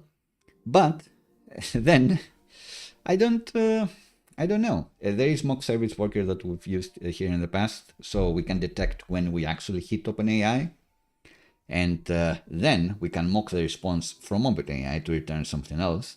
So mock service worker can be the answer there. So definitely use that one. But again, like the quality of the response, how do you test that one? Like the quality of your prompt, how do you test that one? I've been in places where we've done snapshot testing, which normally I hate, but it's something. So you can actually see that this is the prompt I was using, and this is the prompt I was getting, and this is the response I was getting back. And that may be something to look into. But again, snapshots just take a picture of what your code is or what you want your prompt is. And then if you want to change the prompt, you just update the snapshot and you're like, great. You're snapshot blind the moment you start using them. So I'm not sure how you test the quality, like how are you adding real value to the user. I'm not really sure. Mock service worker is the way I'd go. Test whenever you actually hit the cast responses and use mock service worker for the other places. So don't hit OpenAI and actually return something canned. But again, did I train my model correctly? Did I upload these things correctly to OpenAI? How do you test those? I don't know. Son says, younger cousin is an ML scientist for many years, and he would give a scary answer to this last topic. How do you test? Yeah, I've asked the ML engineers. It's like, how do you test this? And it makes me unpopular, so I've stopped. I stopped asking this question. It's like a bit of a hot topic. If it runs, it runs. Yeah, you could say that it's like a different field. Like I care about how good the results are, like how much confidence the area under the curve. I don't know. They have like some acronyms there that you can test against. Like they have metrics like, is the answer like 90% usable? Do more than 90% of people find this useful? Maybe that's the way they test things, in a different way than we test in our apps. Better, worse, I don't know. I just don't know how to automate this in the SvelteKit context. Cool. 3 hours, 33 minutes in. Not too shabby. We've deployed to production. I'm gonna create another database as well for us if you want to play around. We didn't get like a catchy domain for this one. If we're gonna extend it at some point, then maybe we will. If you have ideas of how we'd extend this or how we'd bring in like that AI functionality to the other apps we've been building, like culture stock, for example, this one would be good. Some chat functionality here, that'd be neat. We didn't use superforms. Anything else I'd rather have here? Not a text field. Just we want snappy questions and answers. We do have the browser validation to get us in there because this is required, but nothing much. I guess uploading images and uploading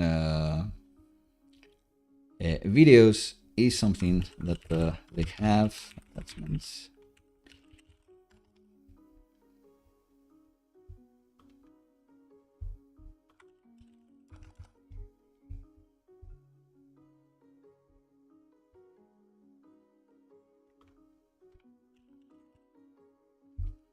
So, multimodal messages. Here you go. In the generate text one of the texts can be of type image. So you can have a role user, and then instead of the regular text we were doing, you can actually attach an image, which can be a local image, which will unlikely be the case. I don't think that's going to be the case.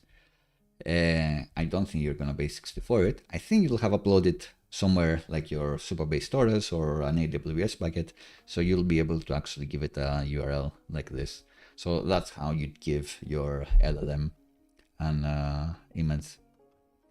But then how do you upload to buckets? How do you upload to Supabase storage? We've done streams covering that in the near past, like a week or two ago. So we should be able to do this quite fast. It's just a matter of UI. You just add a paperclip and it's done. Pretty much. All right. Have a good holiday, Son says. Thank you very, very much. I will take care of my back. I don't know, the plane trip is gonna be long, so that's my only worry there. But otherwise, I will be doing less standing desk work, so it's gonna be fine. I am sure I'm gonna have an amazing time.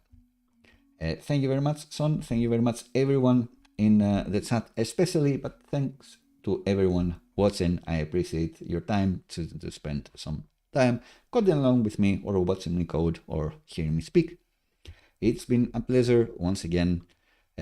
Leave comments with ideas and suggestions of what we should be covering next. Once I'm back, the Discord will remain active. I will be checking messages every now and again, so maybe catch me there if you miss me. It's gonna be Friday, I think, like next Friday that we'll be back with the next live stream.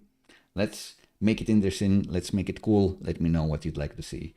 Then have a lovely, lovely evening, and I'll catch you all later. Bye. Oh, I need to do like a final like that. Can you please say a nice bye to chat?